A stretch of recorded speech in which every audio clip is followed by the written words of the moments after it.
All right. Good evening, everybody. Good evening, packed house. Welcome to the July 16th, 2026 Calabasas Planning Commission meeting. We have a full slate of commissioners. We're ready to go. Okay, Yeah. So let's start with your call to order, roll call, and Pledge of Allegiance. Please. I'd be happy to lead it. My favorite. Let's go. Everybody would stand and put your hand over your heart and begin with me. I Pledge allegiance to the flag of the United States of America and to the republic for which it stands, one nation, under God, indivisible, with liberty and justice for all. We hope. We hope. All right. Do we have any announcements? A lot of public speaker cards. Do we have any announcements from the commissioners? I do. Floor is yours, sir. I want to hold this up. City of Calabasas is holding...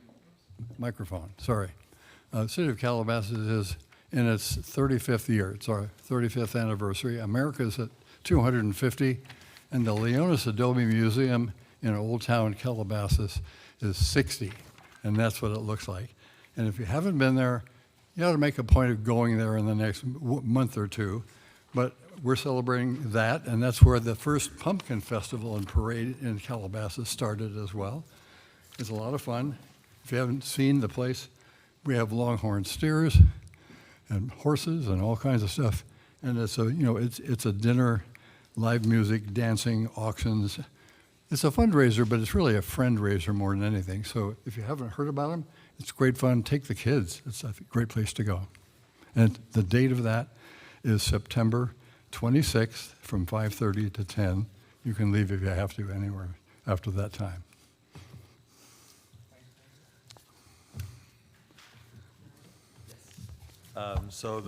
We got an email from the Las Virgenes Municipal Water District saying that you could order a native garden kit and they'll give you some money. It's $150, but the from tree people, but the district will give you $50 off, and that's for like a prepackaged plan for 100 square feet with the plants included, the design included. So if you're interested, contact the water district. That's it. Thank you. At this point, if any members of the public have anything to address the council on, or the commission on that's not on the agenda, this is your chance. I have a lot of public speaker cards, which tells me that you're here to talk about what's on the agenda. But if there's anything not on the agenda that any member of the public wants to address us on, this is your chance. Okay. Moving on to the consent calendar. Do I have an approval of the consent calendar? Motion? I'll move it. Second. All in favor? Aye. I'll abstain. I wasn't here, and there was a full complement of who was here, so For the minutes. although I saw it, I don't need to vote on it. All right. Well, none against, one abstention. Consent calendar carries. All right. Well, it's the moment most of us are here for. We have the request for a site plan review, scenic corridor permit, and oak tree permit to add 135 new housing units to an existing 600-unit apartment complex located at 3831 Orchid Lane in the residential multifamily RM24 zoning district and scenic corridor overlay zone. Of the 135 new housing units, 27 units will be deed restricted, affordable to low-income households. Do we have staff reports? Yes, we do. Good evening, commissioners. First, I want to mention that this project was noticed to all properties within 500 feet of the subject site. The notice was also posted on the city's website throughout the city at all required locations, and 2 additional on-site notices were posted at either end of Meadow Creek Lane. Staff did receive public correspondence, which is included in your packets as attachment N, as well as additional correspondence, which has since been posted to the agenda and provided to you at the dais. Additionally, story poles were installed at the project site on May 19th, 2026, in accordance with the city's story pole procedures and have been up since then. So this image shows an aerial view looking northeast. Outlined here in red, you will see the existing Avalon Calabasas community, which was originally approved by LA County Regional Planning in 1989, which was prior to the city's incorporation. The project site is located in the southwest portion of the city and is in the residential multifamily 24 zoning district and is also within the scenic corridor overlay zone due to the proximity to Las Virgenes Road, which is a designated scenic corridor. So the properties to the north of the subject site are zoned as residential single family or RS and public facilities and include single family residences right here and AE Wright Middle School over here. To the east of the subject site, is Las Virgenes Road, right here. And then further east are properties zoned as open space development restricted, and public facilities. The land is improved with Las Virgenes Municipal Water District facilities and includes a solar farm right here. To the south of the subject site is the El Encanto multifamily development that is zoned as RM. And then to the west of the subject site are zoned as open space, development restricted, recreation, and RS. And this includes the Las Virgenes Creek running adjacent to the western boundary of the subject site, Lost Hills Road, Dianza Park right here, and then the Deer Springs neighborhood over here. So in this enlarged aerial view, you can see the subject site highlighted in green right here, and then the yellow depicts the scenic corridor. The subject site is comprised of 2 parcels that make up Avalon Calabasas with a total gross lot area of 30.5 acres. The site consists of about 10 acres of easement areas throughout the site, which results in a net lot area of approximately 20.5 acres. The property currently consists of 600 housing units dispersed amongst 39 buildings that range from 2 to 3 stories. And there's also parking lots and carports throughout the site. The site is also improved with a leasing office, a fitness trail, a fitness and recreation center, 2 pools, 5 tennis courts, basketball court, a sand volleyball court, picnic areas with grills, a walking trail adjacent to the creek, and associated landscape and hardscape. Next, we have a few photos of the existing site. The photo on the left is taken from Cientos Place looking west, right here. And then the photo on the right is taken from Poppy Seed Lane looking west. And this photo is taken from Las Virgenes Road, also looking west, and shows Meadow Creek Lane, which is the street that runs between both of the parcels. So the proposed project includes construction of 135 new dwelling units within 9 new residential buildings distributed across the project site in existing parking lots and tennis courts. Of the 35 proposed units, 27 or 20% will be designated as affordable to low-income households. The project also includes new carports, trash enclosures, barbecue areas, a dog park, amenity courtyards, and alterations along the western property boundary to accommodate for a new open parking lot and fitness trail. And lastly, the project involves oak tree encroachment into the protected zone of 7 oak trees with no removals proposed. So a site plan review is requested for the construction of the new dwelling units and associated improvements. A scenic corridor permit is requested for development within the city designated scenic corridor. And an oak tree permit is requested for the encroachment into the protected zone of 7 oak trees. 4 of them on site, 3 of them are off site, and no removals are proposed. With 20% of the proposed new housing units to be affordable to low-income households, and pursuant to CMC section 17.28.070 and California Government Code section 65915, the project qualifies for a density bonus with incentives and waivers. An incentive allows a developer to deviate from development standards that would potentially make the project economically infeasible to build a project, and there's a maximum of 2 that can be requested. And waivers are defined as a reduction or modification of development standards that would make the construction of the project physically infeasible if the waiver was not granted, and there's an unlimited amount that can be requested. So the incentives that are requested are relief from any new parking requirements, an application of gross site area rather than net area to calculate density and FAR. And the waivers that are requested are waivers from the 35-foot height limit, from the private open space requirements for each new unit, from parking lot tree planting requirements, from the requirement to design 30% of parking areas with landscaped or pervious surface, the requirement to provide 45% of the site as pervious surface, from the requirement to provide a 100-foot setback from a watercourse, and a waiver from the requirement to provide a 10-foot setback from proposed buildings and trellises to internal roads and driveways. The developer also must provide written documentation to the city to justify why these are necessary for the proposed project, which has been provided by the applicant and was included in your packets as attachment C, which is the part of the findings for the density bonus. Section 17.62.020 and 17.62050 of the Calabasas Municipal Code stipulate that these applications shall be reviewed by the Planning Commission. And section 17.32.010 D4 of the CMC stipulates that encroachments impacting more than 10% of the total area included within the protected zone of an oak tree must be reviewed by the Planning Commission. And so for these reasons, and per section 17.60.020 of the CMC, the final review authority for this application is the Planning Commission. So there are three main components that make up the regulatory framework for the proposed project: the city's housing element, state density bonus law, and SB 330, or the Housing Crisis Act of 2019. The city's 2021 to 2029 housing element, which was adopted in 2022, identified the subject site as a housing opportunity site, site number 8. The property is identified as contributing a potential of 71 new housing units towards the city's regional housing needs allocation, or RHNA requirement.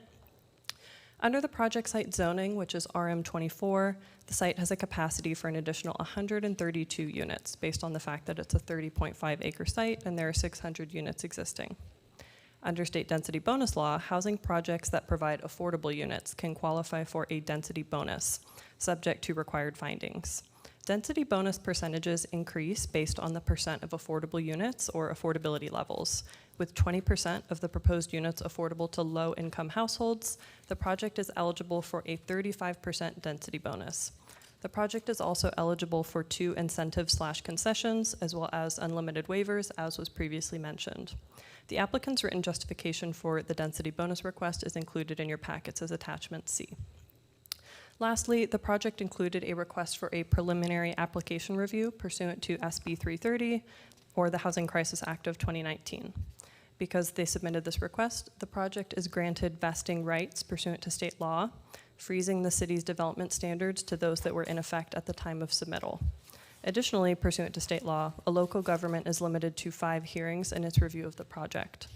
As defined by the California Government Code, hearings includes any continuance hearings, appeal hearings, or design review meetings. Because 20% of the units will be designated for low-income households, this results in allowable density bonus of 35%.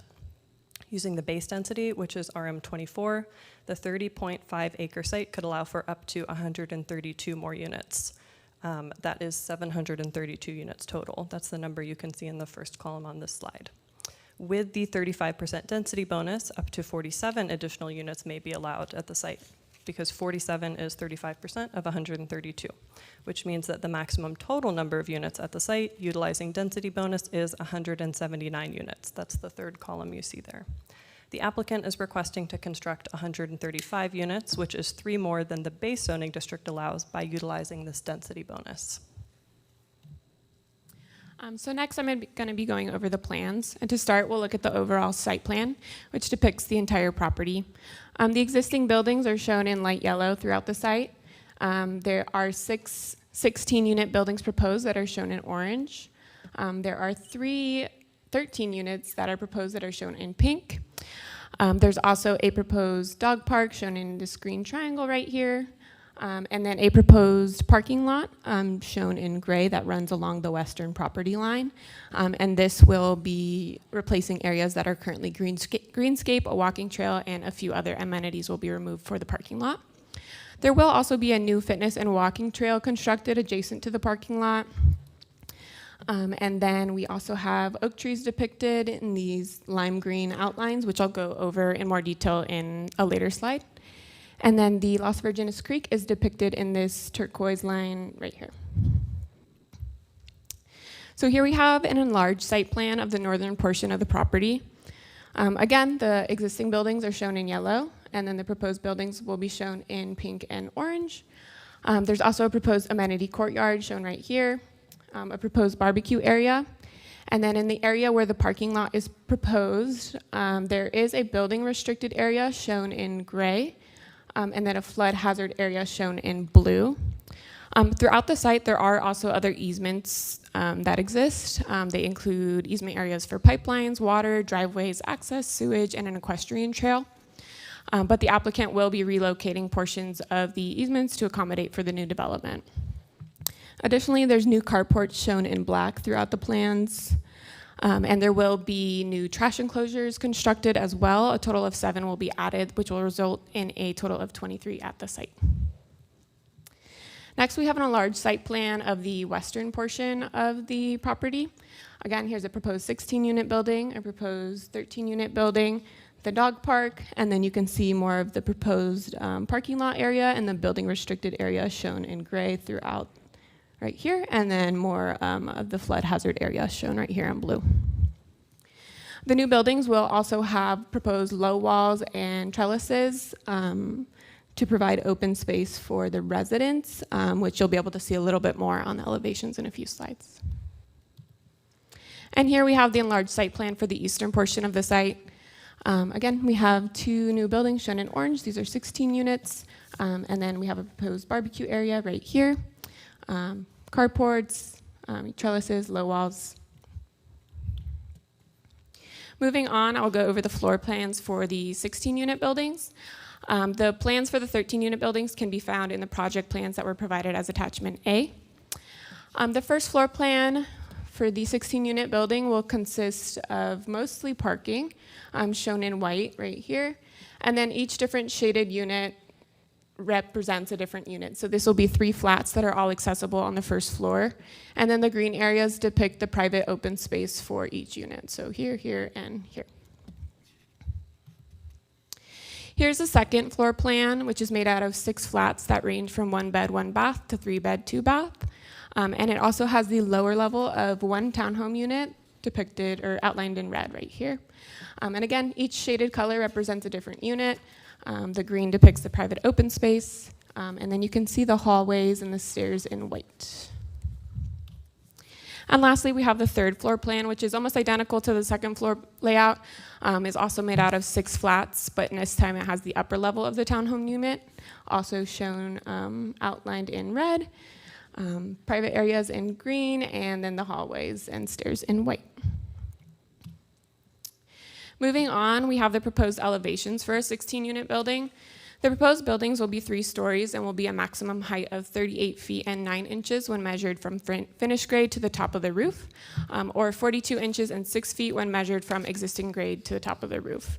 And for reference, in orange, this is the existing grade, and then the yellow depicts the finished grade. So looking at the front elevation, you can see the parapet roof right here, which is designed to screen the roof-mounted mechanical equipment. There's also, you can see the different private open space areas, the decks, and then the porches and patios. There's a light fixture here, a stairway right here. You can see the low wall here and the trellis. And then same with the rear elevation, you can see the garage doors for the proposed garage spaces. And again, the open space, the patio covers, low wall. There's also light fixtures that are adjacent to the garage doors. Here we have the side elevations of the 16-unit buildings.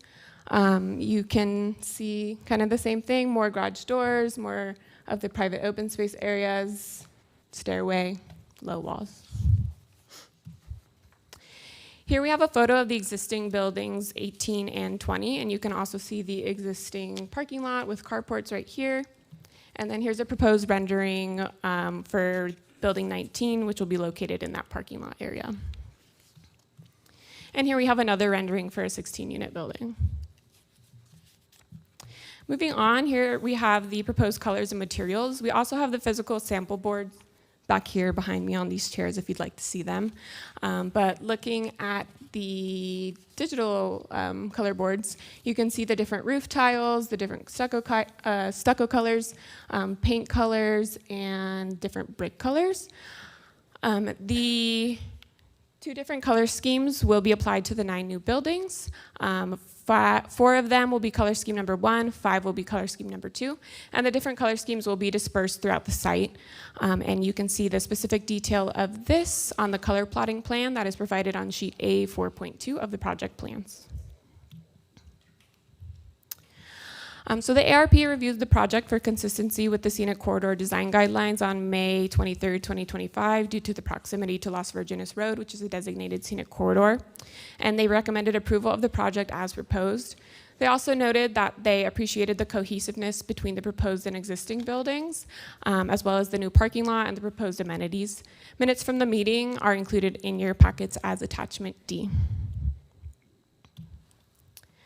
So here we are coming back to the oak trees that I mentioned earlier in my presentation. One of the requested applications is an oak tree permit, since the proposed construction will encroach into the protected zone of oak trees. All oak trees will be protected in place and none will be removed. And this plan is crop breedability, as there are no oak trees located outside of what is shown here. So there's 34 oak trees located on and adjacent to the site, and the protected zone of each tree is outlined in red. Of the 34 oak trees, 4 will be encroached upon between 10 and 15%, which is depicted by the darker green. So it's tree number 1, tree number OS 20, tree number 28, and tree number 31. And then 3 of the oak trees will be encroached upon by no more than 10%, which is shown in the lighter green, and that is tree number 8, tree number OS 15, and tree number OS 32. The remaining 27 trees will be impacted by less than 5% and will be protected in place. The applicant submitted oak tree report was provided as Appendix 3 of Attachment F and was peer reviewed by the city's arborist, who agreed with the findings of the submitted report, which was provided as Attachment H. Jacqueline, I'm just going to interrupt you briefly. We've had a few late arrivals. If any of the late arrivals want an opportunity to speak on this later, please grab a speaker card. I think we have some in the back there. Yeah. And hand it over here. Sorry. Jacqueline, please, floor is yours. Thank you. And so moving on to landscaping, to demonstrate the proposed plantings, here is one of the enlarged conceptual plans for landscaping for the project. It's showing the western portion of the proposed parking lot, since a majority of the new landscaping will be located in the new parking lot. Some of the trees that will be planted in the parking lot include Chinese elm, and there will also be a variety of large, medium, and small shrubs, which include manzanita, ceanothus, dwarf olive shrubs, and blue agave, which will be planted along the parking lot and the walking trail here. The other enlarged landscape plans can be found on sheets L2 through L12 of the plans, which is provided as Attachment A. And to provide a little bit more of a visual, here are photos of the proposed new landscaping to be planted, and all of the proposed plantings are required to be fire resistant. Per Section 15183 of the California Environmental Quality Act, or CEQA guidelines, projects that are consistent with the development density established by existing zoning, community plan, or general plan policies for which an EIR was already certified shall not require additional environmental review, except as might be necessary to examine whether there are project-specific significant effects which are peculiar to the project or to its site. The city prepared a programmatic environmental impact report, or PEIR, for the 2021 to 2029 housing element, which was approved and certified by the City Council in October of 2021.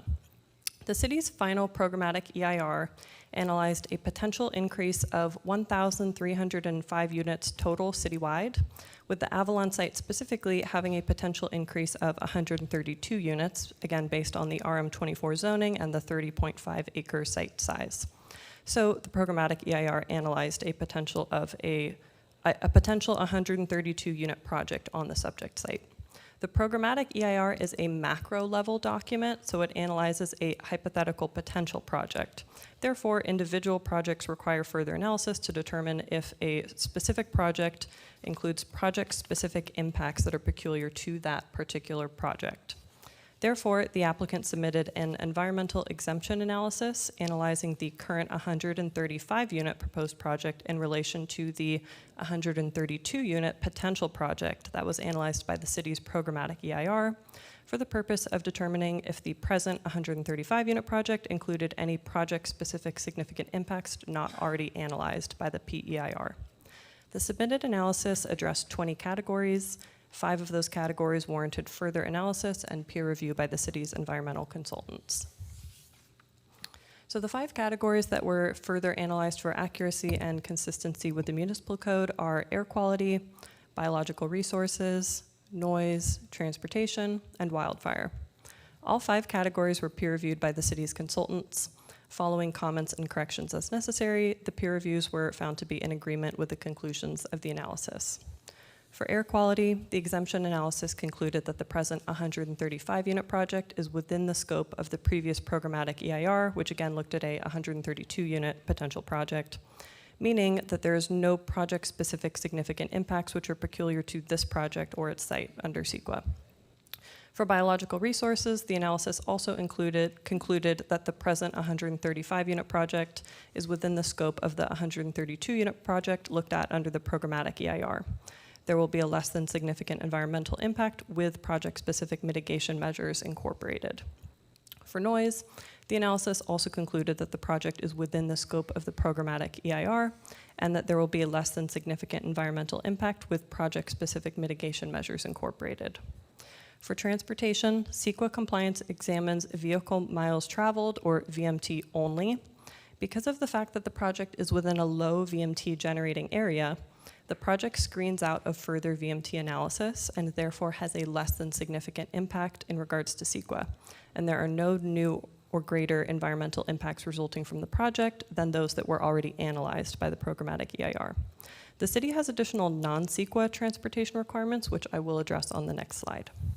For wildfire, the city's programmatic EIR actually analyzed a potential of 142 new units. This was an overestimation for wildfire specifically compared to the 132 units analyzed by the programmatic EIR for the other categories mentioned earlier. So the applicant's environmental exemption analysis therefore determined that the 135-unit presently proposed project is within the scope of that programmatic EIR, since this particular category of the programmatic EIR looked at a 142-unit potential project. The subject site is within a very high fire hazard severity zone as determined by CAL FIRE, and as demonstrated by the programmatic EIR, the specific property has an existing wildfire hazard risk rating of moderate. With a potential up to 142-unit project as looked at by the programmatic EIR, there would be no change to the existing moderate risk rating for the property.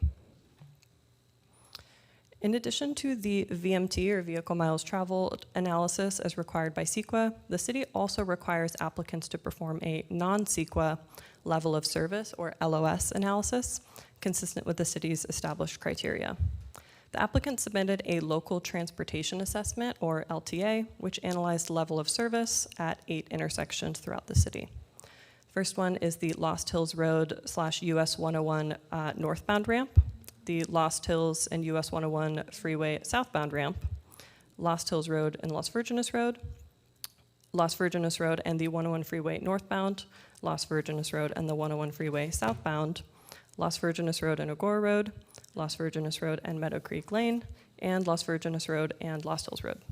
7 of those 8 are currently operating at a LOS-D or better during AM/PM peak hours. With the project, 7 of the 8 will continue to operate at a LOS-D or better. There is no change. The 8th intersection currently operates at a LOS-D and will continue, at a LOS-F and will continue to operate at a LOS-F.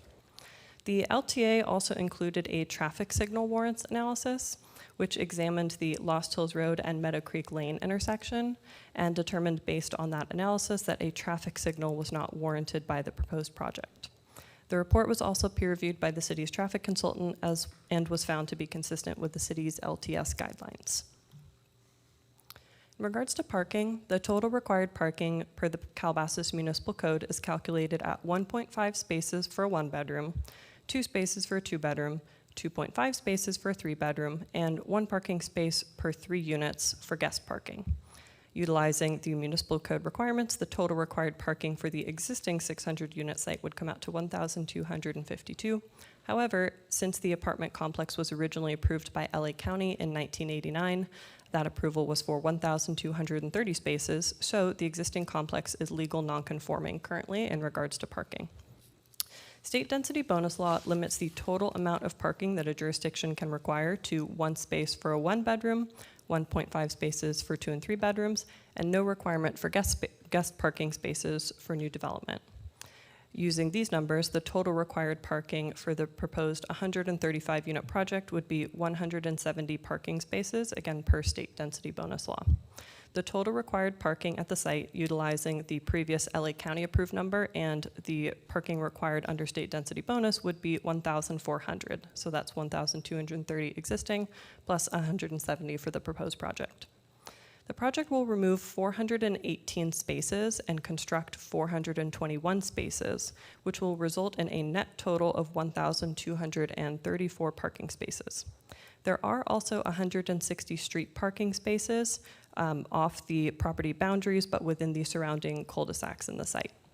However, the applicant is requesting an incentive from all parking requirements, inclusive of the number of parking spaces.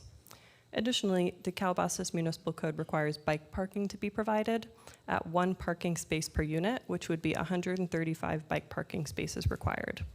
The project includes 150 new bike parking spaces, which will result in a total of 193 bike parking spaces on site.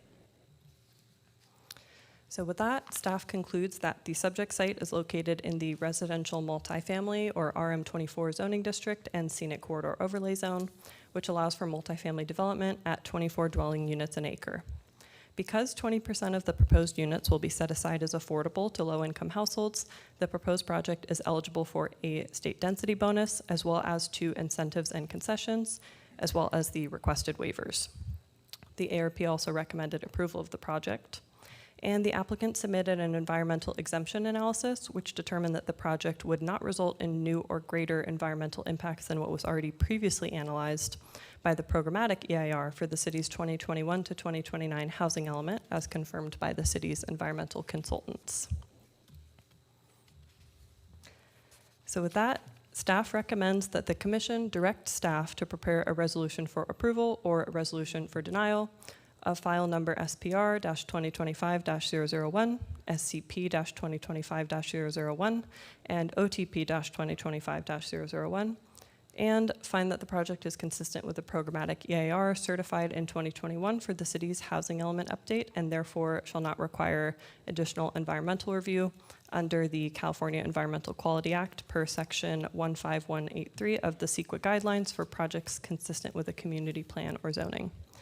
Thank you, commissioners. We are available for questions, and we do also have the applicant here for about a 10 to 15-minute presentation as well. Thank you both. That wasn't easy. That was fun. I mean, are we awake? Okay. We have the applicant. I would like to, before we get to questions for staff, give them an opportunity. Is that okay? I don't know how the other commissioners feel. Actually would like to hear from staff before. Staff Sorry, first? from the applicant before Yeah. I have questions. Okay. May want to hear from the public as well before I have questions and comments. Any I don't know how objections? my fellow commissioners feel. Okay. All right. So let's have the applicant come up. This is technically, please state your name and city residence. The staff's going to put our presentation up on the screen.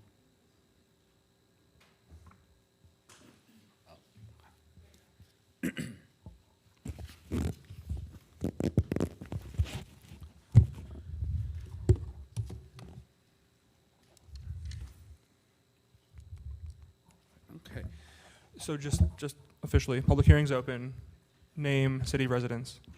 Absolutely. Good evening, Chair, honorable members of the Planning Commission. My name is Edgar Kaladian, resident of the City of Los Angeles. I am a partner at the Mayer Brown Law Firm, and I'm here tonight on behalf of the project applicant, Avalon Bay Communities. We are excited to present a unique project to you tonight, a project that replaces underutilized portions of an existing multifamily development with additional residential units entirely consistent with the city's own vision for this property. Tonight, I will walk you through the facts that demonstrate three things. First, the city hand-selected this site as capable of being developed with additional housing units. This project complies with the city's own adopted land use plans and zoning standards and directly achieves the city's goals for this exact site by delivering much-needed housing, including affordable housing. Second, the project was carefully designed to be consistent with the existing on-site development and to maintain the special neighborhood character that Avalon residents value. And third, the project has been thoroughly studied to ensure that it will not result in any significant environmental impacts under CEQA, including impacts from wildfire and emergency evacuation.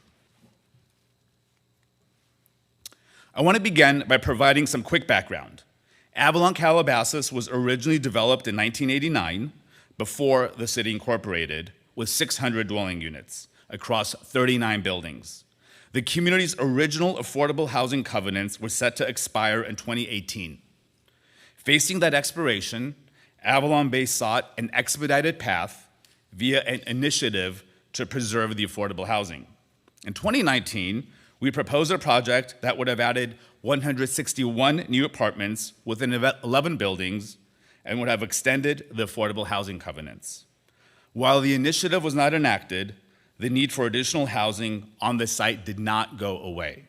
And in fact, the city began a process to facilitate bringing more homes to this site, consistent with Avalon Bay's proposal.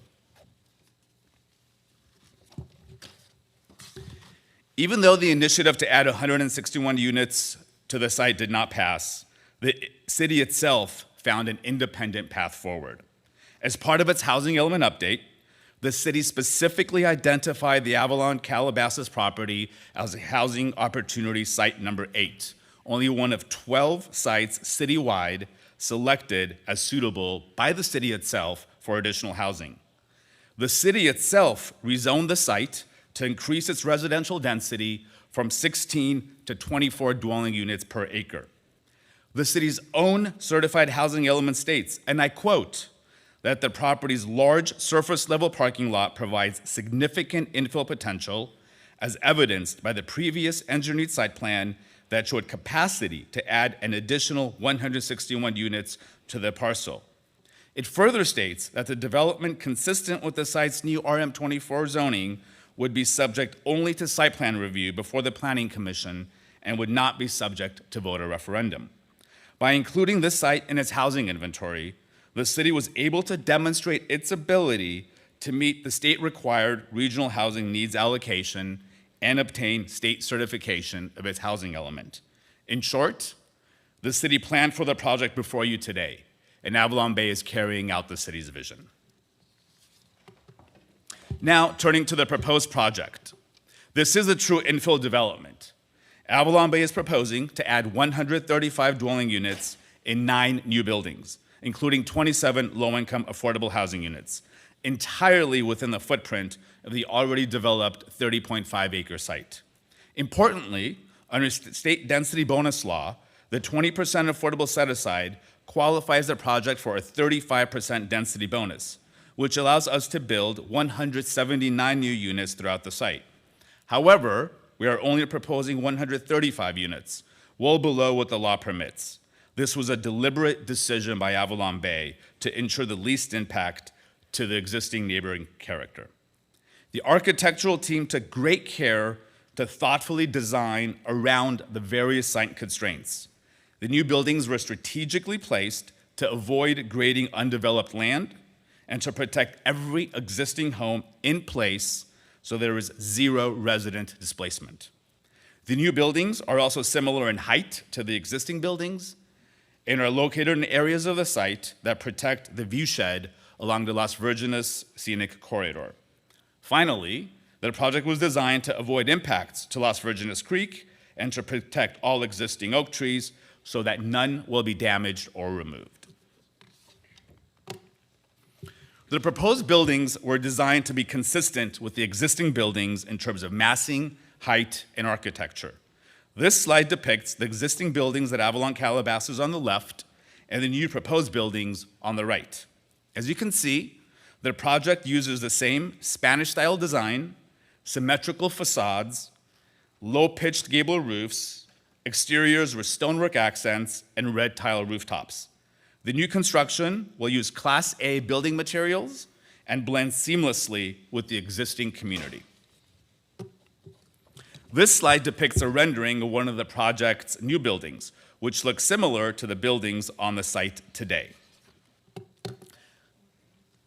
Next, this slide shows another rendering of the project's new buildings, along with a courtyard amenity area.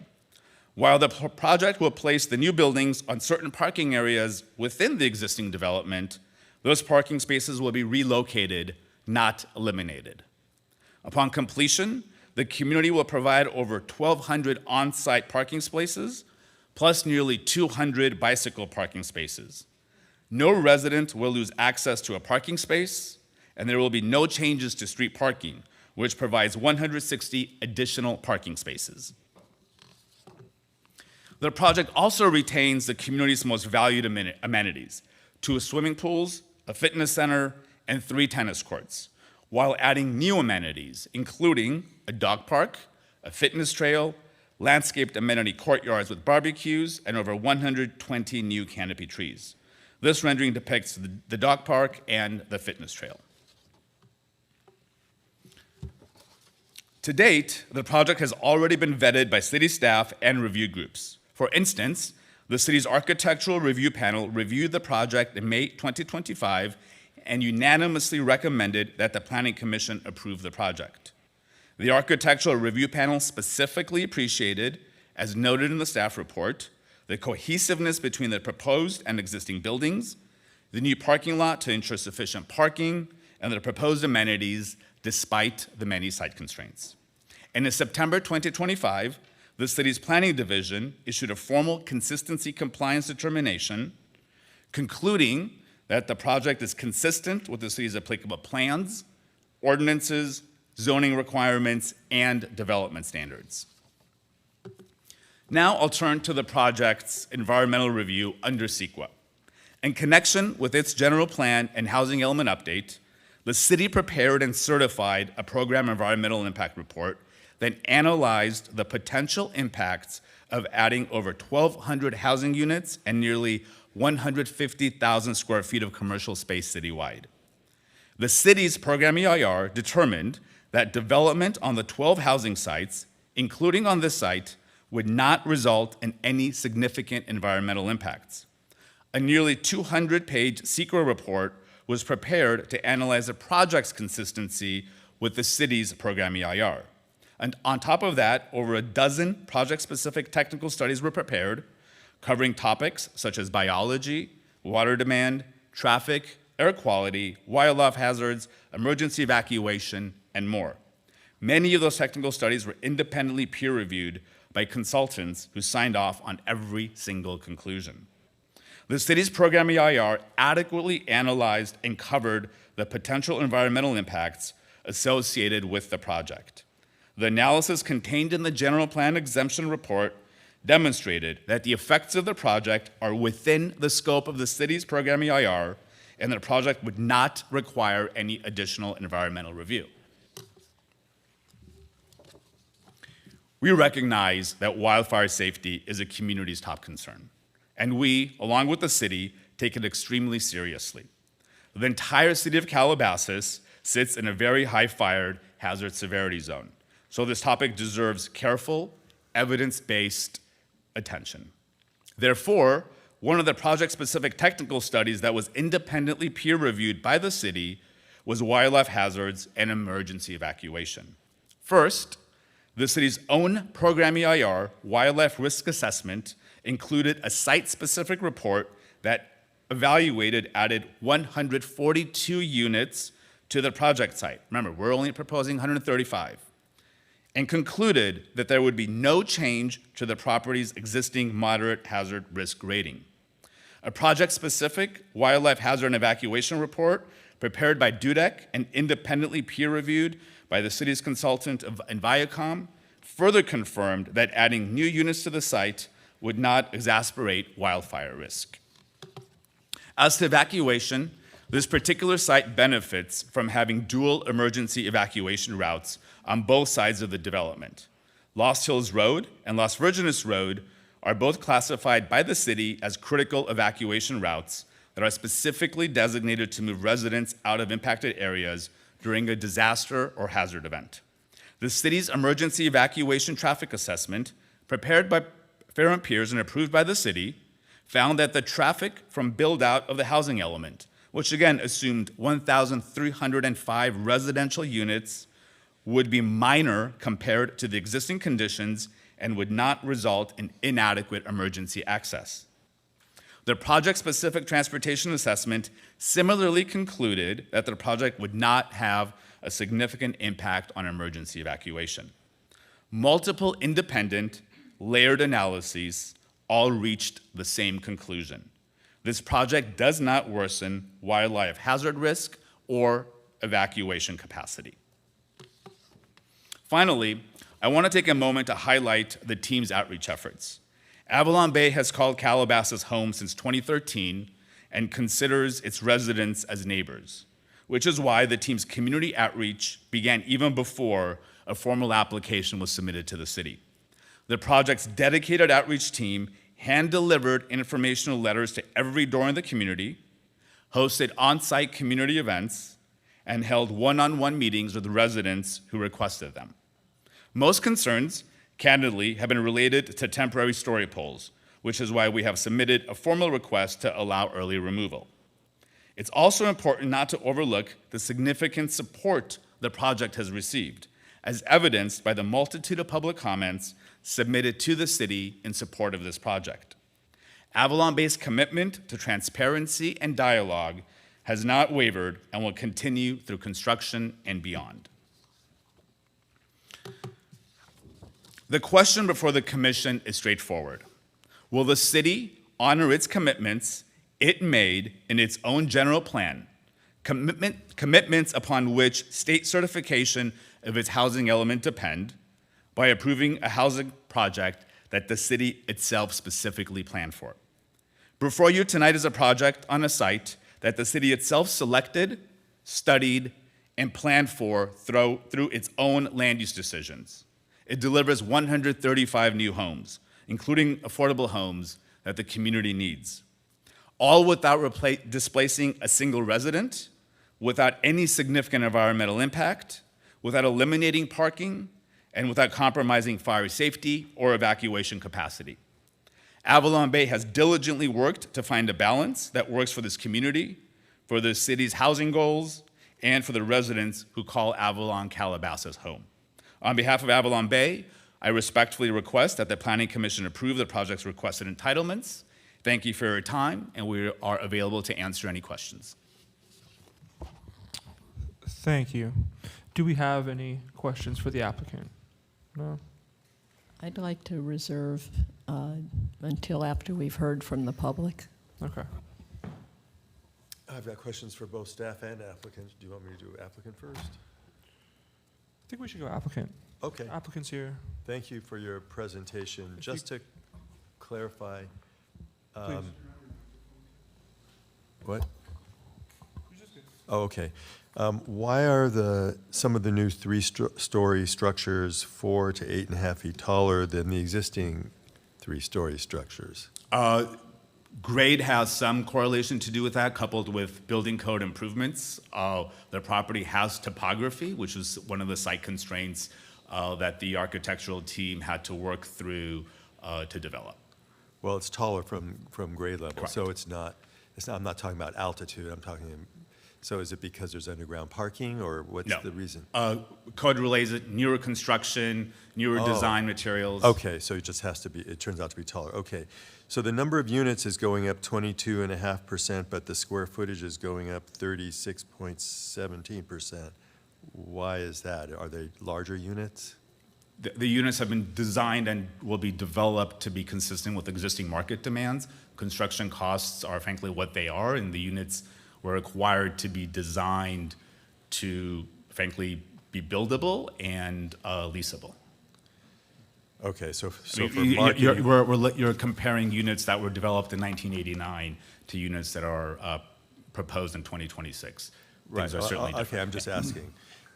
One of the email letters supporting the project, which is unsigned, is from San Fernando Valley for All, which is a group headed by Brandon Whalen Castellanos, who's an environmental planner over at Dudek, at least as of last year. So doesn't that sort of compromise the two reports from Dudek and the reviews of the project on behalf of the city of Calabasas? First, I'll say respectfully, no. Second, the reports that were prepared were, one, reviewed by the city. Two, the city retained its own independent consultant that reviewed and confirmed every single conclusion of the Dudek reports.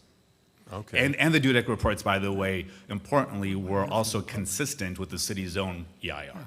So how projects like this work is the city itself prepared the program EIR that, based on years of analysis, technical analysis, multiple public hearings, reached a conclusion. The city certified that EIR, and based on that EIR, approved zone changes that ensure the city remained consistent with its housing obligations to the state. Our environmental analysis simply confirms that that analysis was done correctly and that adding the 135 units would not create any new impacts. Well, I'll talk about that in a second, because I Let's- think, If I may, let's reserve that, because Commissioner Fassberg is also going to have questions for this- the applicant. no, I know, but this, Do you wanna- this meeting's going to go on for a long time. I thought about giving the public an opportunity to step up first. And No, well, then- you said questions. Yeah. I have like Well, four more I- questions. You have Mike, four more, we that's all- why. We have a few. We all have questions, That's but my the point mistake. being I is should've we need brought to it hear up. from the public because we haven't had that opportunity. Oh, yet. all right. But yeah, we'll come back to it though. Okay, We'll come back to so it. I've got a lot more questions. Okay. Happy to answer all of We're them. going to hold off. Thanks. Thank you. Okay. A lot of speaker cards. Because of the amount of speaker cards, I think we're going to limit public comment to 2 minutes. You'll see the light on there. It'll give you a warning and then it'll turn red. But we're not going to be super strict. Just try to respect 2 minutes. Okay. Francisco S. Is there a Francisco S?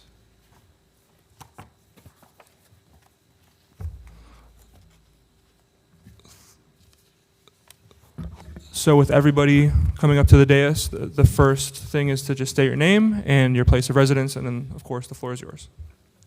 Thank you. My name is Francesco S. Do you want my last name or can I say S? Your full name, please. Full name. And sorry about Saglietti. Francesco.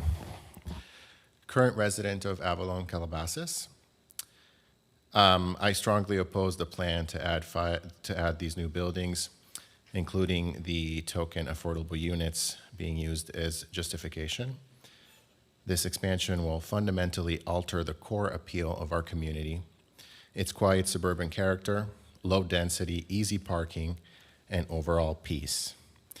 An addition of this scale will dramatically increase population, vehicles, and daily activity. Many residents, including myself, chose this community precisely because it is not a high-density urban hive. The resulting pressure on parking and shared spaces will create ongoing inconvenience, while construction noise in new residents will disrupt the tranquility we currently enjoy. No concrete plan for helping impacted residents has been offered. No relocation assistance, no rent reductions during or after construction, no clear timelines for when this chaos begins or ends, and no guarantees against spillover effects like higher future rents or degraded amenities. In LA County, where housing costs already squeeze everyone, you're not solving affordability, you're exploiting it to justify overcrowding stable communities. Thank you.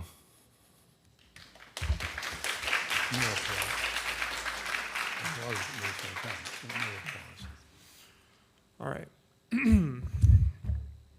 Jane Landeros.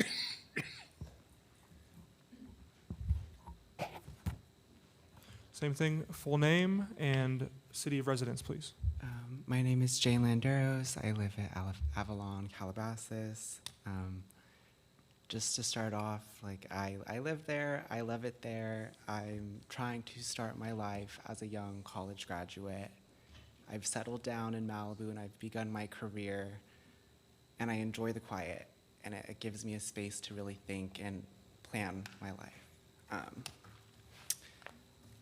Moving there, I was scared about fires, having lived at Pepperdine during the Palisades fire and the fire 2 months before that. I thought this place would be great. I really liked it, but now knowing that we're adding construction, and I had to navigate construction during navigating Pepperdine, having to get down to a place of safety while maintaining your sense of self and navigate construction happening around you is not an easy thing, and it's not something that I want to relive. On top of this, I just moved in there not that long ago, but I was never informed when applying or when talking to the people at the apartment complex that there was a proposed building. I wish that when applying, I was informed of these decisions, as that would have greatly deterred me from moving in here and signing a 15-month lease that I now have to figure out how to financially get out of it. That's about it. This kind of sucks, if I'm being honest. So, yeah, thanks, guys. I hear you. All right. Thank you, Jane. I'm going to respectfully ask that we hold applause maybe until the end. We have a lot of speaker cards. I'm going to agree with a lot of the things you guys have to say, but we just got to get through this. So let's settle in. Okay. We have Cooper. Same thing, full name, place of residence, city residence. Good evening. My name is Cooper Devaney Nierenberg, and I live in apartment 40P at Avalon Bay Orchid Lane in Calabasas. Although I moved into my current apartment just 3 months ago, I've lived in the Calabasas and Agora communities my entire life. In fact, I grew up in these very apartments when they were still called the Archstone Apartments.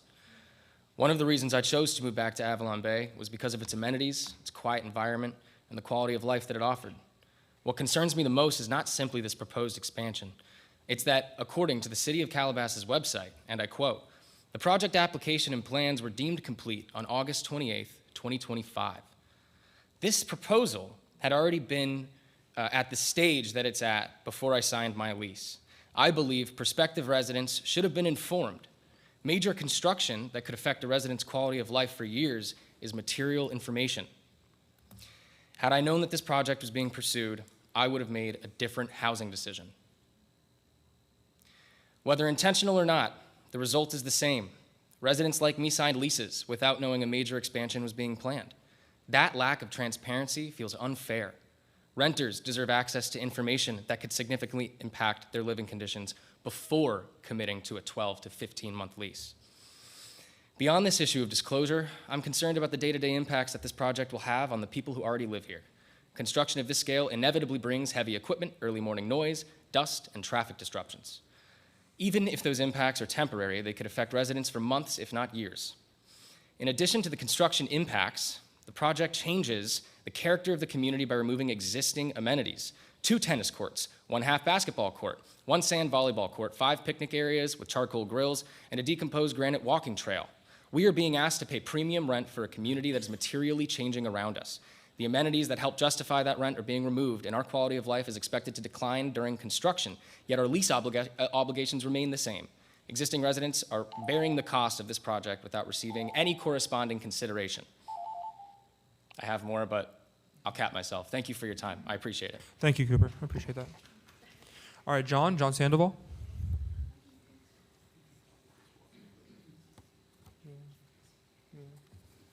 Good evening, I'm John Sandoval. I'm a 16-year resident of Calabasas. I'm a homeowner as well as a 6-year resident of Avalon, Calabasas at this point.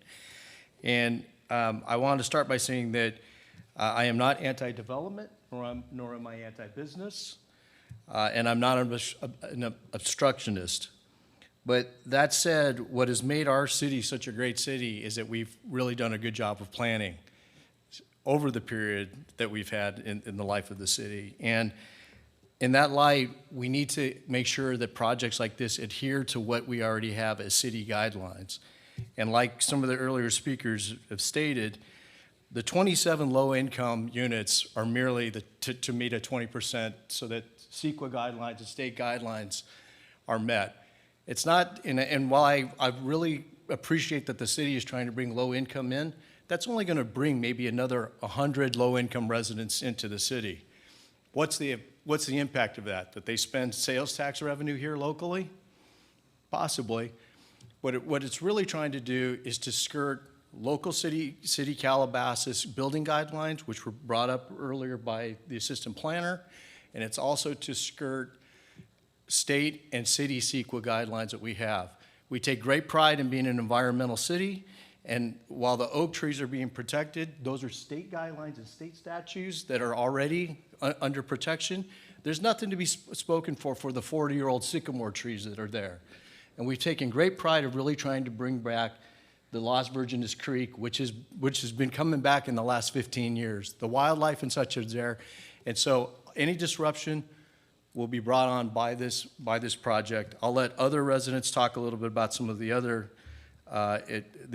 impacts. But the last point I want to make is that, again, the applicant is not even here to represent themselves. They sent their attorney in Meyer Brown, which is a top law firm. Thank you for your time. Thank you for your consideration. Thank you. Gary S., I think Saposnik.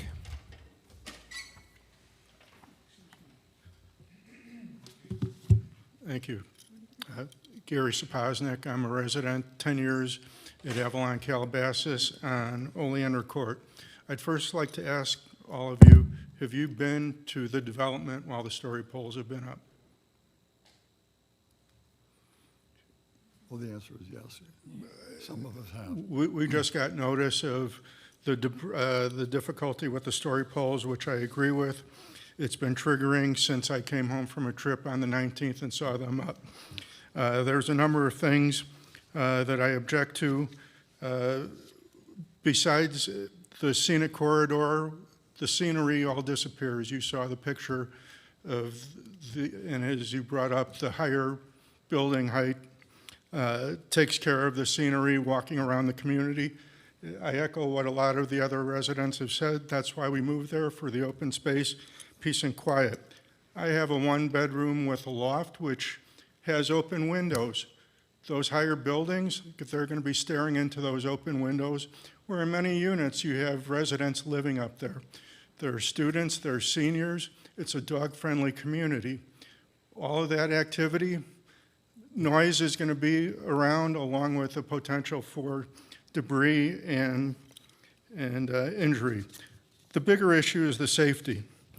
If you take a look at the, I believe it's page 4, I'm on Oleander Court. That area, the proposal is for 3 additional buildings on the one side, 1 additional building near the pool. They're all going onto the shorter cul-de-sac in that development.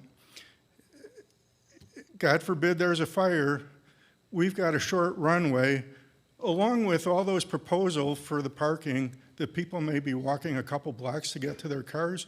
They're actually eliminating parking. They said they don't want any guest parking. I submitted a proposal in details of the fires that have occurred there. We're in a high fire risk zone, and oftentimes Lost Virginis is closed at Lost Hills. You're putting, where there's currently 7 buildings, you're making it 11 buildings plus all that parking funneling into the shortest cul-de-sac area for exit. I think you're creating a recipe for disaster. Thank you. Thank you, Tim. Thomas Alvarez. Mr. Thomas Alvarez. Hello, my name is Thomas Alvarez. I'm a resident of the San Fernando Valley, and I'm a student intern with Abundant Housing LA, a pro-housing nonprofit organization advocating for equitable and abundant housing construction, and I'm here standing in support of this development project. According to the city's own Housing Element Annual Progress Report, Calabasas has only built 23 affordable housing units since 2021, while this project alone has the opportunity to more than double that amount, a number that should shock us all. However, the fact that this project has already been identified as an eligible location for housing development by city staff makes this location ripe for construction of additional housing units. and emphasizes the necessity of a project of this kind in a city that has repeatedly shied away from needed growth. Not only will this development assist in the city's efforts to meet its RENA goals, provide economic opportunities for new citizens and families to enjoy the amazing amenities of this incredible community, preserve the unique local character of the community, and ensure the city is in compliance with state housing laws, and is again resting on a site that city staff have already recommended construction on, but is also a rare opportunity for the city to build housing without contributing to the national problem of urban sprawl. As a young advocate hoping to actually afford to one day live in the communities I grew up in, I urge this project be approved. Thank you.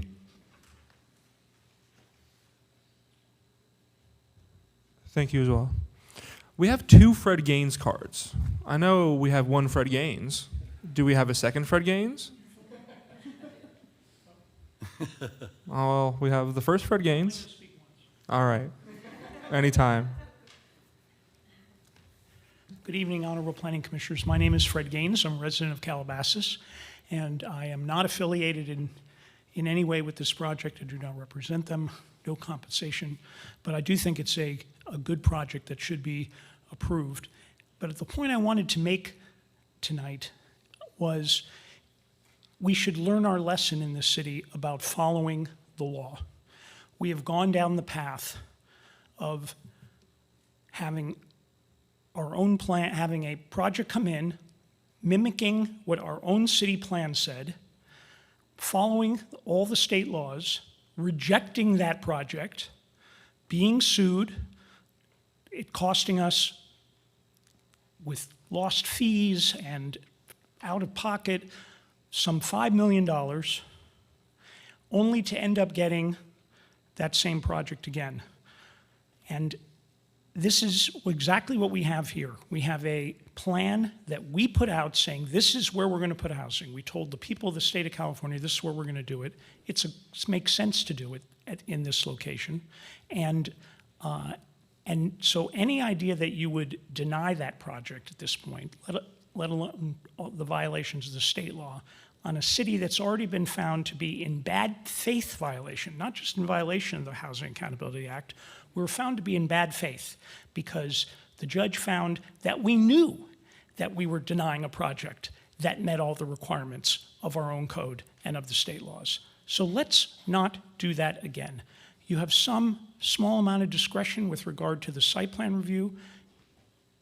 God bless you, exercise it. I wouldn't tell you how to do that or not. But this project must be approved. We need to do our fair share as Calabasas in enforcing these housing laws, and we need to do what we say we're going to do, which is uphold the laws of our city and the state. So that's what I ask you to do. Thank you so much. Thank you, Fred. Elena B. Borilova, I believe. Yes. Hello.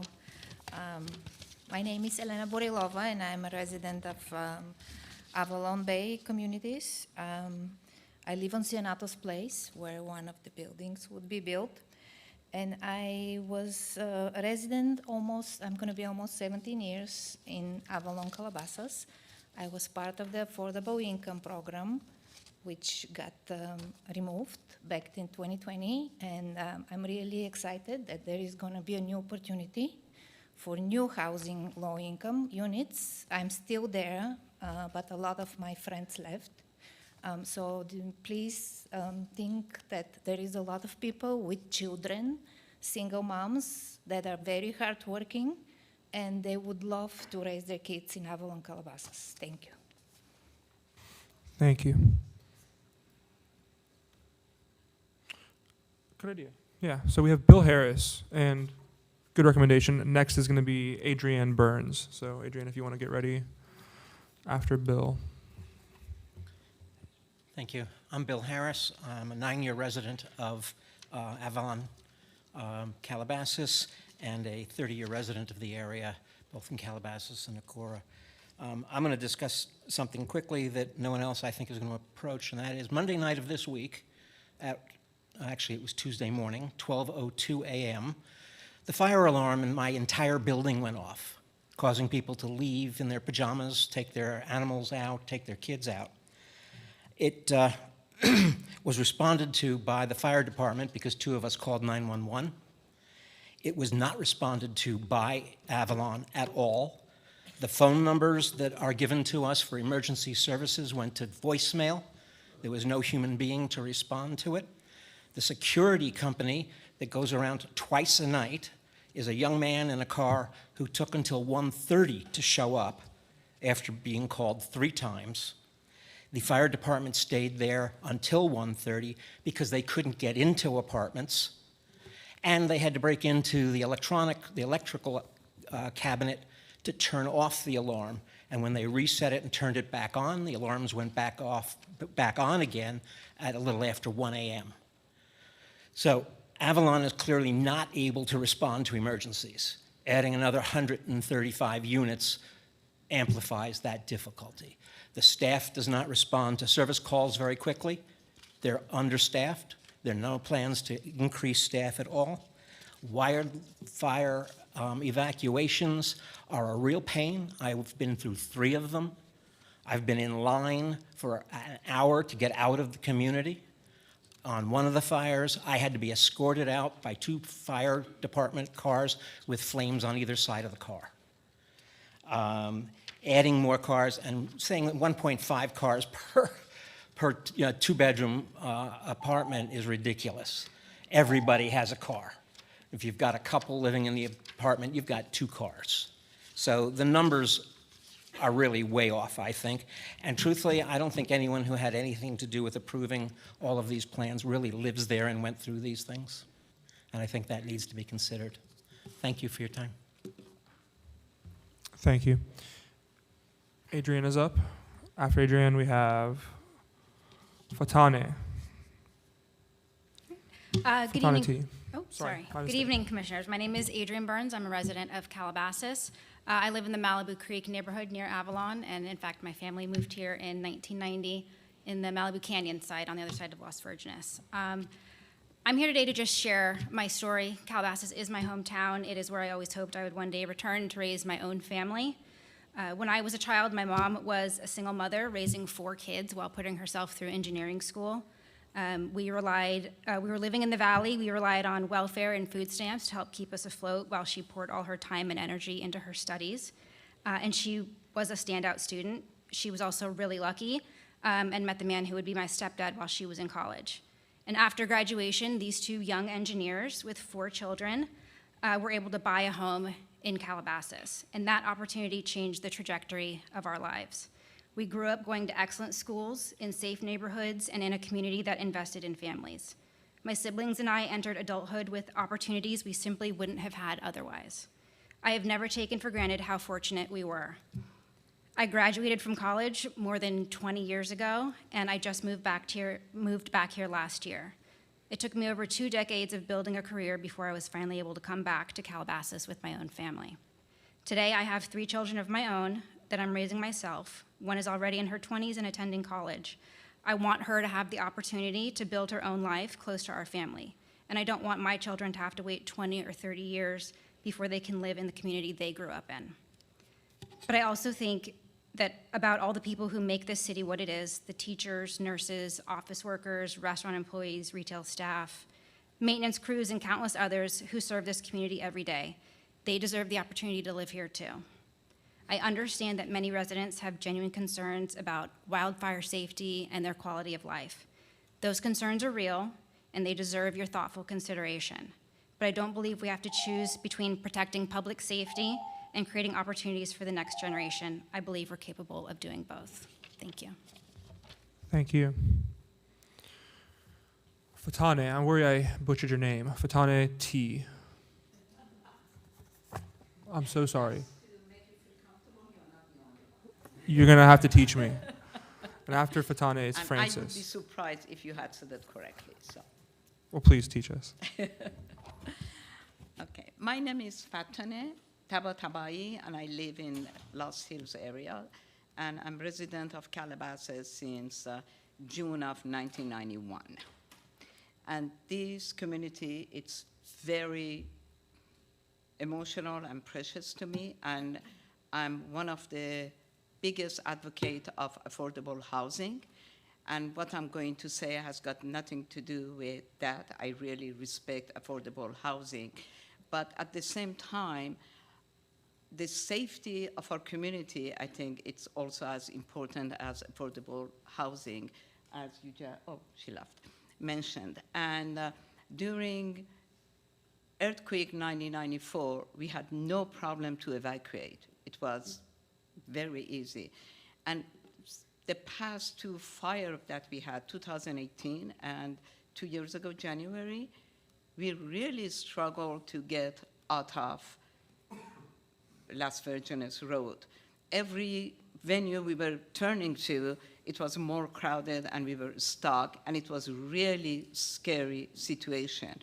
So I really value your willing to help, everyone housing, but also I don't know how you want to handle the security for all of us community in that side of Calabasas.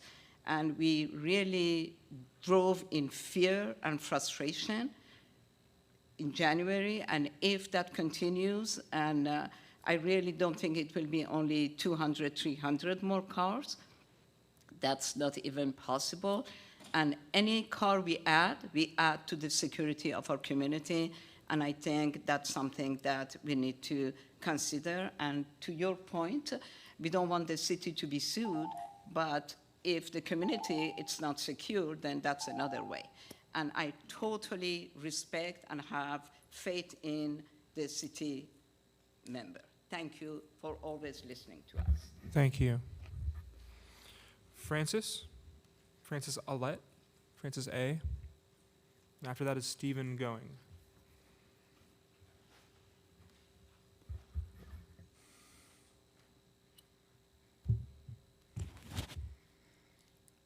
Hi, excuse me.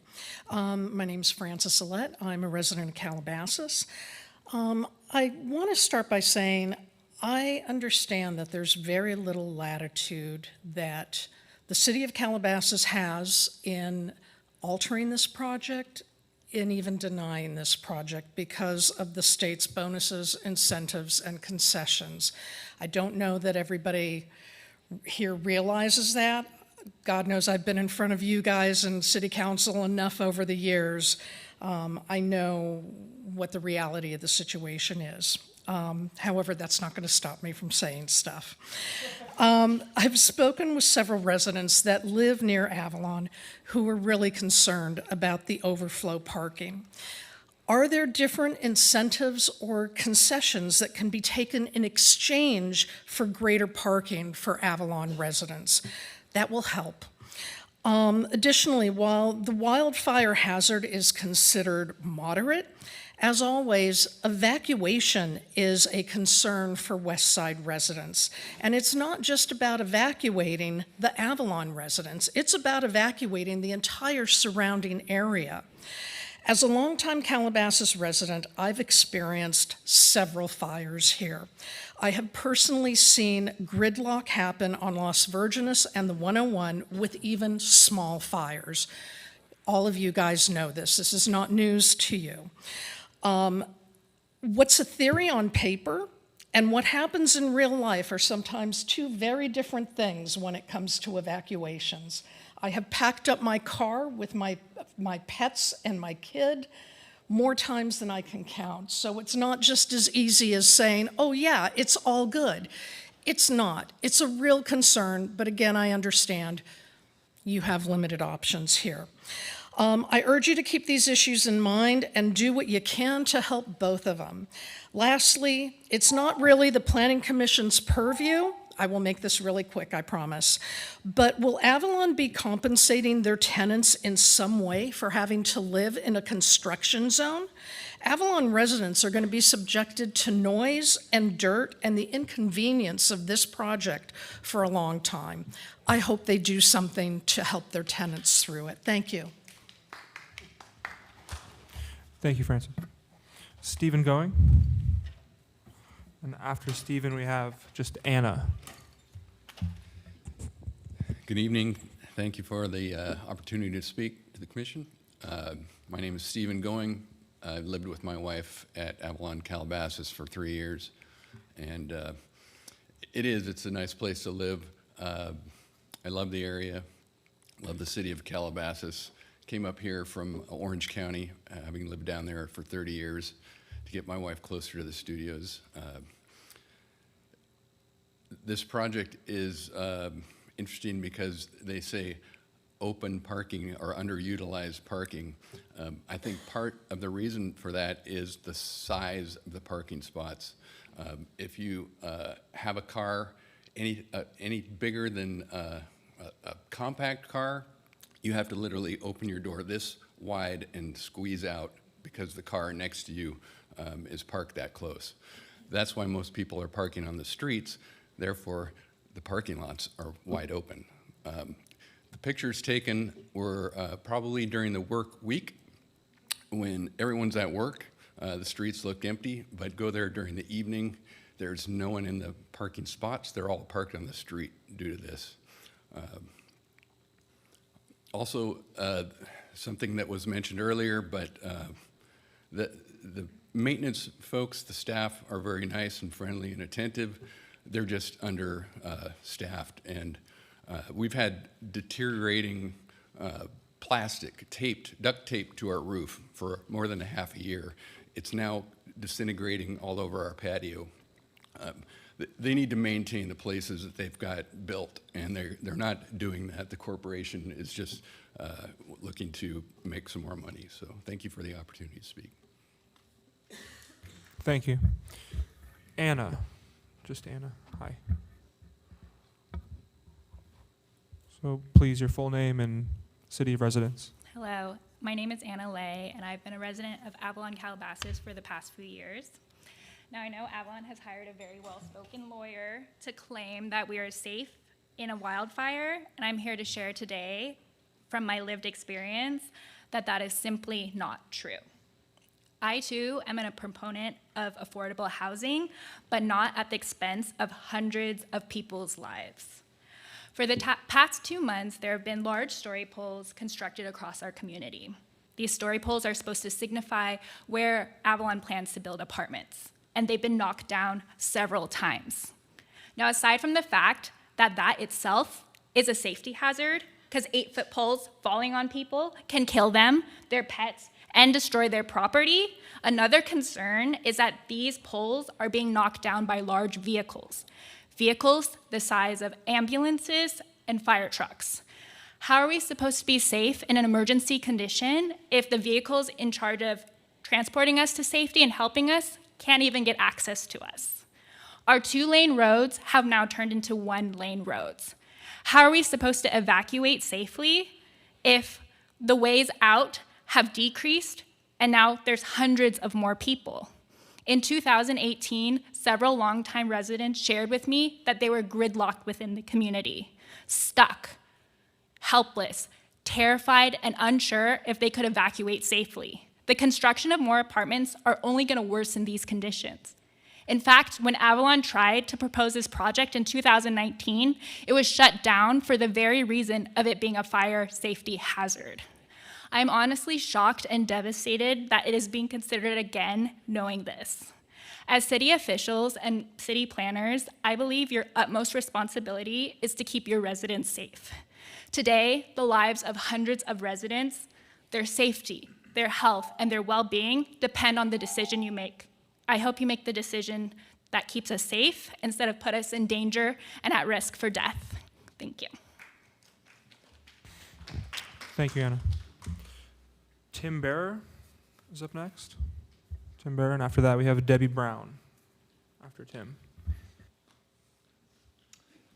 Hello, my name's Tim Bear. I live around the corner on Sunflower Court in the cul-de-sacs that back onto Las Virgenes, and I walk my dog 2 times a day through the project, and it's a wonderful park setting and a wonderful place for the people who live there, including my son and some of my dear friends who are here. Just a couple notes that I made as you guys were doing through your processes. 10 acres are currently open, but that will all go away. There'll be so little open space left compared to what there is. It's going to be horrible for the people who live there. The 2 tennis courts that are being compromised will have a 3-story project staring right down into the pool and blocking the afternoon sun for those who are sunbathers. It's going to be horrible for those people. These people are talking about waiving the 100-foot setback to the creek. Do you know how critical that creek is? It flows all the way to the ocean and supports the entire community. Anyway, I asked the city, how often does a development housing thousands of residents for such an extended time frame experience a density expansion that will disrupt the lives of so many? A project being built within a development and conduct this expansion 37 years after the original development. Although the original planning in the 1980s may have been for higher density, I would propose that those on the council that approved of the development at that time would have never imagined a developer stepping up to expand this project 37 years later. I am disappointed that what may have been considered loopholes at the time were not closed when the project was approved. I would submit that this is relatively unheard of in an economically affluent community such as ours, and the process and thought of this development is particularly troubling to me and to all of those present, and so many that could not be with me this evening or be here this evening. I ask the council to reconsider this utterly gross intrusion into the lives of all of these people and those in and around this project for what we know will last for 2 or 3 years into the future. Thank you. Thank you. Debbie Brown. After Debbie is Lisa. Hi, my name's Debbie Brown. Thank you in advance for hearing me. I'm a 2-year resident in Avalon. I'm also a licensed marriage and family therapist. And my concern is one of the things that we really struggle with in life today is community. And although you say we're adding more people to community space, when you can find people in small spaces, we don't do well. We have a huge green belt in the back. That's where people gather. That's where we picnic. That's where we develop relationships. That's where we look out for one another. Without that, there becomes so many problems, right? So when you're staying inside because there's no space outside, you no longer care about your property. It no longer feels like home. You no longer feel like a part of something. And your mental health is destroyed. And when our mental health is destroyed, we don't get along, we don't do well. We don't do well for our community, we don't do well for one another. It's a huge problem at the world at large. And so if we can start at smaller communities like Calabasas, if it is a small town there, I have created the most amazing friends. We do yoga together. We use big spaces. We barbecue. We celebrate. We decorate together. We form community things within there that there's space being gone where all the parking lot's going to be in the back. That changes everything. Why would we want to stay at home when we're going to go elsewhere? And when we're not home, then we're not there to protect our community, to look after our community, to care for one another. It's a huge, huge consideration that I think sometimes looking at money or funding or space or safety is community building, people being together. Thank you for listening. Thank you. Lisa Stalve. And after Lisa is that Nolan? I think after you is Nolan. Oh. Okay, so my name is Lisa Stalvey, and I live at Avalon, a little nervous, Avalon for almost 29 years now. And I couldn't think about living really anywhere else. And then we got the email in 2025 that this might happen, and I thought, there's no way. This is like already a really beautiful community and adding apartments. And so I went on the City of Calabasas website and I looked everything up and I was like mortified. And then we moved, we were living in apartment P and then moved back to apartment B where we used to live before. And all of a sudden these stories came up. And then I did some more investigating and I realized, okay, 135 apartments, that means that if one person moved in, 135 people, And then maybe maximum, I don't know if it's going to be 3 bedrooms or 2 bedrooms or whatever, but the maximum could be up to like 1,300 people moving in. When there's already 7 apartments with lofts available right now, 9 5 2-bedrooms, and 22 1-bedroom apartments. That's 38 apartments that we could actually make as affordable housing, which they took away 2018 when we moved in the apartment next to us, P. So why in the world, if there's so many apartments available, that we have to build 135 new apartments in a very tight area, one of them going to be in front of my apartment, P, the big one on Cianothus Place, that's where I live, and there's another one over there. One of the reasons I love that area so much is that the sunsets are beautiful, we can see the mountains, and it's just heartbreaking to me to think that money is going to be more important than the community, as this lovely woman said, and community where we can build relationships and friendships instead of having this enormous stuff. I'm all for affordable housing as well, but when it crams 13 potential 100 more people and more danger with fire, because I lived through that Palisades thing and the Woolsey fire, it was a nightmare. So I am vehemently opposed to this. Thank you. Thank you. This is correct. Is this Nolan? I see. It's okay. I have bad handwriting too. Nolan. Hello, everybody. My name is Nolan Gentile. This is my first time doing this, so I apologize for any errors I make. So first of all, we had the EIRs that were performed 5 years ago during the end of the pandemic, middle of the pandemic. That's kind of a sketchy time for accurate ecological collection, just because there's not a lot of people driving, not a lot of people going outside. And so just taking a deeper look into that, Commissioner Harrison pointed out potential conflict of interest, which was quickly and politely said is no. We have laws, we have stipulations, and we have regulations that are supposed to be followed by each of us upstanding citizens. But when a multi-billion-dollar developer comes in, they get flexible, which I don't agree with a 15% encroachment on some of the oak trees which are protected and fought for. I think you have to follow the rules, as everybody else does. Wildfire risk has increased significantly, as everybody else has pointed out. I don't have any current peer-reviewed papers that cite exact numbers, but if you call up Chubb, State Farm, Allstate, or any of the other large insurers, they'll tell you to kick rocks or trade your first kid as a down payment on that. Our city also has a natural beauty to it. As everybody pointed out, it's a corridor, a scenic corridor. That's the designation, and parking lots are not pretty. You also can tell that a multi-billion-dollar developer knows that when they put in a turf dog park to replace all that beautiful grass. Concrete dust, brake dust, and the debris from seasonal winds, as well as tires and a super El Nino, all create a wonderful environment for a creek, which is full of invasive species, and invasive species in and of themselves cause billions of dollars of damages to local ecosystems. So you can take a look at that dam that's absolutely decrepit on the top end of the rock pools. And that's all just downstream, blowing into that beautiful steelhead trout territory, which is another protected animal just downstream of this concrete development, and something that we should take a look at. With that EIR, and those guys at MVCOM are wonderful, and I know they would love to do another report, which is a not crazy expense. Thank you. Thank you, Nolan. Kid's got some spirit. I like that. Jennifer Vigil.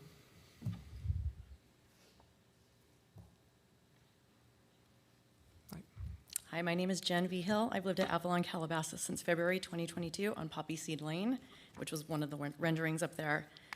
I understand California and Calabasas need additional housing. I'm not anti-development or affordable housing. I support thoughtful development. My concern is making sure existing residents are treated fairly, especially those of us who are disproportionately and uniquely impacted. Based on the site plans, my apartment appears to be the only one that will be surrounded by 3 new buildings. One building will be 30 feet directly in front of my balcony and 3 feet taller than my building. Another will be directly behind me, and a third will be immediately to my right. Why I chose Avalon? I moved here from LA, the city. I intentionally chose this community for its open space, mountain views, mature trees, a quieter environment, less congestion. These weren't just nice features. They were why I chose to make Avalon, Calabasas my home. I'll lose the mountain views, the natural light, airflow, privacy, the openness that drew me here. This isn't simply a construction project for me. It fundamentally changes the home I chose. The construction impacts, noise, dust, air pollution, parking impacts, increased traffic, more congestion. These are significant quality of life concerns. Now for the story poles. The story poles have been up for approximately 2 months. During that time, they've created ongoing visual impacts, constant noise from the flags, and repeated safety concerns with oversized trucks striking the guy wires multiple times. The story poles have become an ongoing safety concern. One of those poles almost hit my car, by the way, one of the ones that fell. Please consider the residents who will be severely and disproportionately affected. I ask that mitigation be part of this project. Thoughtful housing and thoughtful treatment of the existing residents can happen together. My hope is that as we create housing for future residents, we don't lose sight of the people who already call this community home. And lastly, Avalon was completely irresponsible in their outreach. That was completely inaccurate. The outreach was very minimum with few to no details. Thank you. Thank you. Cynthia Jackson, and then last but not least after will be Dimitri. Hi, my name is Cynthia Jackson. I'm a resident at Avalon for 8 or 9 months now. There's so many important things that people have said here. I'm also not opposed to affordable housing. I wonder what that really is, because I live there and can't really afford it. I work 2 jobs day and night, and I just wonder what is going to be the accommodation for the people who live there, who gets this affordable housing, as opposed to, can the people who live there already get affordable housing? But beyond that, there's so many important things people have talked about. I'm going to talk about some of the less important things that all the tenants are probably wondering about. Parking. There's 1.5 parking spots for 2-bedroom apartments. I don't have a half a car. We have 2 cars. So I don't know how they're going to have parking for everybody. Are people going to park on the end where the creek is and walk 3 blocks down to their home every day? I do not understand the parking situation. The tennis courts, we're losing 2 tennis courts. A lot of us like to play tennis. The tennis courts need to be redone. The floors of them are bumpy and damaged. The lights don't work on 3 of the courts at night. Like, can they repair what they have already? They're going to be doing all kinds of new landscaping. In front of my place is dirt. I actually put some plants there. Like, are they going to landscape the homes that are already there? Or just the new homes are going to be landscaped? Many things I've thought about. One of them, of course, is all the noise pollution, the problems of having construction right where we live. Are the current tenants going to be compensated in any way? This could go on, they're saying 1 year. This could go on 2, 3, 4 years. Who knows how long this is really going to take? And we're paying the highest rent for something that we chose because of the way it is, and now it's going to be completely different, and we're still going to be paying this high, high rent. A couple more things real quick. In the gym, for example, there's 3 treadmills for 600 units. Now there's going to be 3 treadmills for, 735 units. How is the accommodations going to accommodate the people that actually live there? It just doesn't seem right when we chose this for those accommodations. Now it's not going to be the right ratio. Maintain the current units. We have mold, we have termites. So the old units are going to get more crappy, per se, and the new units are going to be great and new, and they're going to be paying less than we are, some of them. Yeah, that's about it. Thank you. Yeah. Thank you. Dimitri is our final speaker. Thank you for your time today. My name is Dimitri Gorentz. I'm a resident of Calabasas. I have a few questions I just wanted to pose to all of you as well as the developers. First, has LA County Fire, LA Sheriff's Department, or any county emergency management independently reviewed and concurred with the project's wildfire evacuation and emergency access analysis? Is it documented in the public record? I haven't been able to find anything searching online. Also, we would like to know what enforceable commitments Avalon is making to protect existing residents from the impacts of construction, and if there will be any concessions, compensation, or flexibility in terms of current residents' lease arrangements as well. And if approved tonight, what is the anticipated construction timeline, and how long should existing residents expect to live alongside the development? Thank you.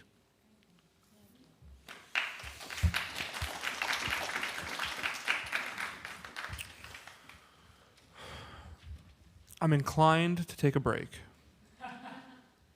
It's been a little bit of a marathon. Do we have any thoughts? Let's take 5 minutes. 5-minute break? All right. Anybody else want to speak? We have no more speaker cards. Well, ask one more time. All right, last chance. If anybody has anything to say, fill out a speaker card. We'll be back in 5 minutes. Adjourned.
Seats. I'm going to start in about a minute. For eternity.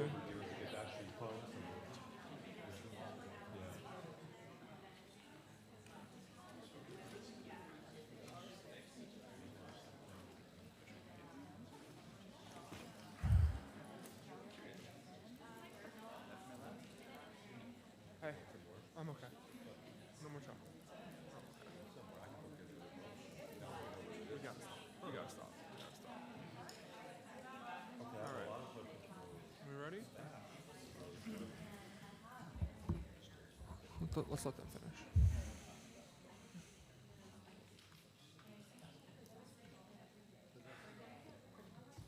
Explain the process going forward with this for all of us who don't understand what that is. Sure.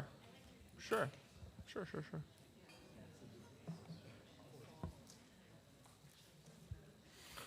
All right. That concludes our brief recess. Thanks, everybody. It was much needed. We still have public hearing open. So let's bring up the applicant again. I know we have questions for the applicant. Excuse me. In case you guys are wondering, we will be voting on this tonight. This is something that after we get through questions for the applicant, questions for staff, we will be deliberating and ideally voting on. So, you know, this is a rather big night compared to most nights, so your patience is appreciated. But anyway, we do have some questions for you. Thank you for making yourself available for us. I interrupted Commissioner Harrison. I'd like to give him the floor.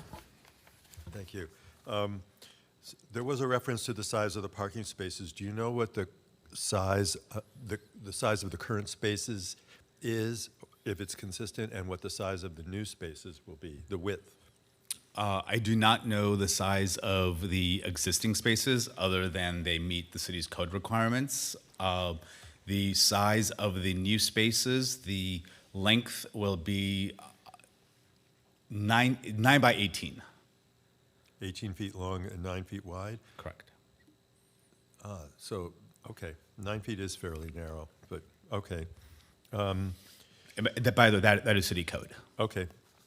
So I don't know if Dudek is aware, but one of the two means of evacuation will likely not be Las Virgenes Road, because both are, and I brought this up when we did our analysis for the West Village project, that fire evacuation analysis completely missed a major fire that we had in Calabasas in 1996. And I know this personally because my daughter was going to A.E. Wright, and Councilmember Shapiro's son was at A.E. Wright.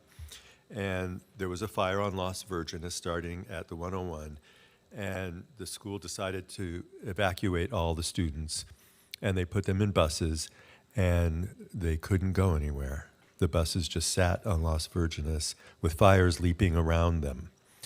And so they decided they better get them back to Las Virgenes and shelter in place there to the extent they could, because there's simply no northbound evacuation on Las Virgenes during a fire. That just is, it's hard enough during, you know, rush hour to get to the freeway, but during a fire, it's not possible, and you can't go south because that's where the fire goes. So that part of their report is just inaccurate, you know, but. Theoretically, they could go, the residents here could go on Lost Hills, which the ones at Las Virgenes, ones on Las Virgenes cannot go to. So shouldn't the analysis on page 49 of attachment F, appendix 11, be rewritten to show the safest evacuation route will be Lost Hills, as opposed, or that they have two alternatives because one of them at least is going to be closed? So again, thank you, Commissioner Harrison, for the question. When the city prepared its program EIR for the housing element, it assumed 142 units for this site. It assumed 1,300 units citywide, a little over 1,300 units citywide. The city took the position that each unit during an evacuation would use 2 vehicles to evacuate. Common sense says if you're in a household and there's an emergency, you're all jumping in one car to evacuate. But the city, correctly, I might add, was extremely conservative in its analysis and doubled the likely vehicle count. That EIR was thoroughly reviewed, including by the fire department, and the city council, based on the evacuation routes identified, based on exponentially more units that are in front of you today, concluded, the city council certifying the EIR concluded that the wildlife evacuation routes were safe and consistent with the city's standards and state standards. Okay. Our analysis. All right. So, but what I'm trying to say is, can you add something? Because I know as a fact, as an absolute fact, that that's not true. That Las Virgenes will be blocked.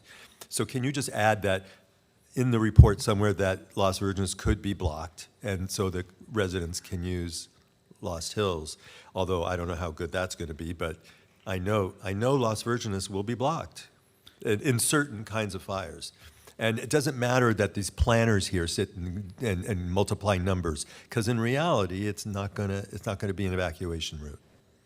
The CEQA document, whether it was a program EIR or the general plan exemption technical report that was prepared, whether it was the applicant's consultants or the city's consultants, ultimately that document is reviewed and approved by the city. It is not the applicant. Hey, let me please finish, Commissioner Harrison. Yeah. It is not the applicant's document. We have no ability to go in and modify anything. Got it. Okay. I voted against that when it came before us like years ago because I pointed out the same thing and the planners just ignored it.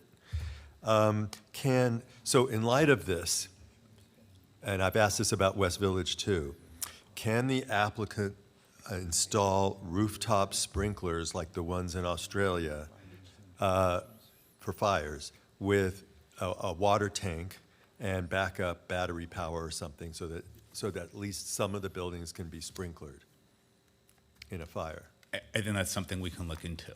So and another thing they do in Australia is they have fire-safe rooms. So like if you took a community center or something and made it absolute fire-safe room, then some of your residents could go there. And it lasts like a few hours, so they have more time to get out or be rescued or whatever. Can you look into that too, perhaps? Certainly. Oh, great, okay. I'm also concerned about the fitness trail and even the dog park, the surface material. Right now, it said, I saw artificial turf as the surface material for the fitness trail. And I was opposed to that in the objective design standards. I mean, plastic turf is such a bad idea to me because it's so environmentally unfriendly. I don't even think it's good to be running on it. And if dogs and pets are, defecating and urinating on it, that's not great. And how do you clean that off? So can the applicant look into changing the artificial turf, which is, a fossil fuel that can't even be thrown away? Can they change it into dirt or decomposed granite or something more natural? That's something we will look into. And again, the artificial turf was selected because it does comply with the city's standards. But I hear you, Commissioner Harrison, and that is something we will look into. I mean, that's something that our staff has pushed, but it's really environmentally unfriendly. Leaves forever chemicals, PFAs. It's filthy. I mean, and you have to wash it, but you don't have the staff to wash it. So, I mean, dirt or decomposed granite, or I don't know, maybe some other material. Absolutely, and for better or worse, and probably for worse, I happen to be an expert on artificial turf and PFAS, and the turf that you're referencing that does have concerns is old turf that was made with rubber crumb. Turf that is currently made and used publicly is PFAS free. So a lot of the forever contaminants and so forth that frankly are here, are in my glasses, are in my clothes, are on the makeup everyone's wearing. PFAS is everywhere. The artificial turf does not include PFAS. That's good. It's still a plastic. It's still a fossil fuel-based material, and I still don't think it's great to be running on it. So can you at least look into decomposed granite, for example, which has been around for centuries? I mean, yes, and people. Okay, those are just my and for the dog park too. And that's it. Those are my questions. Thank you. Thank you.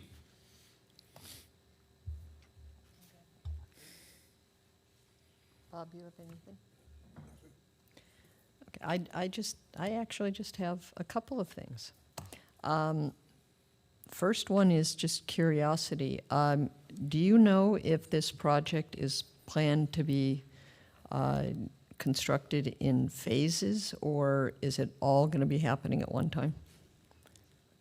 Phases. Do you know how many phases? No. And projected time? for Projected timeline, about 20 months total construction. Okay. And Commissioner Fassberger, if I can sort of piggyback on that, because I heard Sure. some Certainly. concerns from our residents that I want to address head on even before a question comes.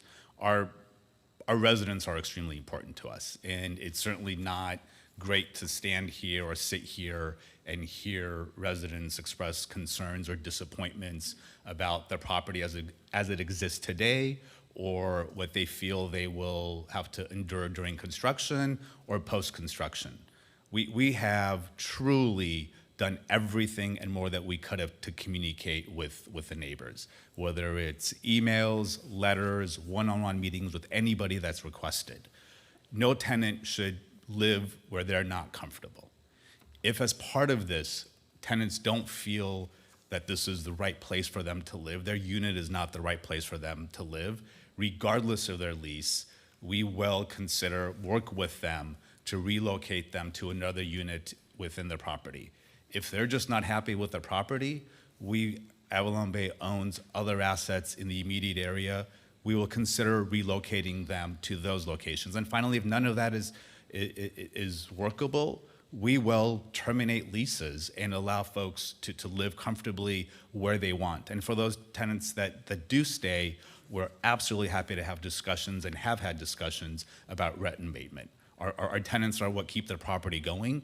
Their happiness is important to us, and that will remain a priority. Thank you.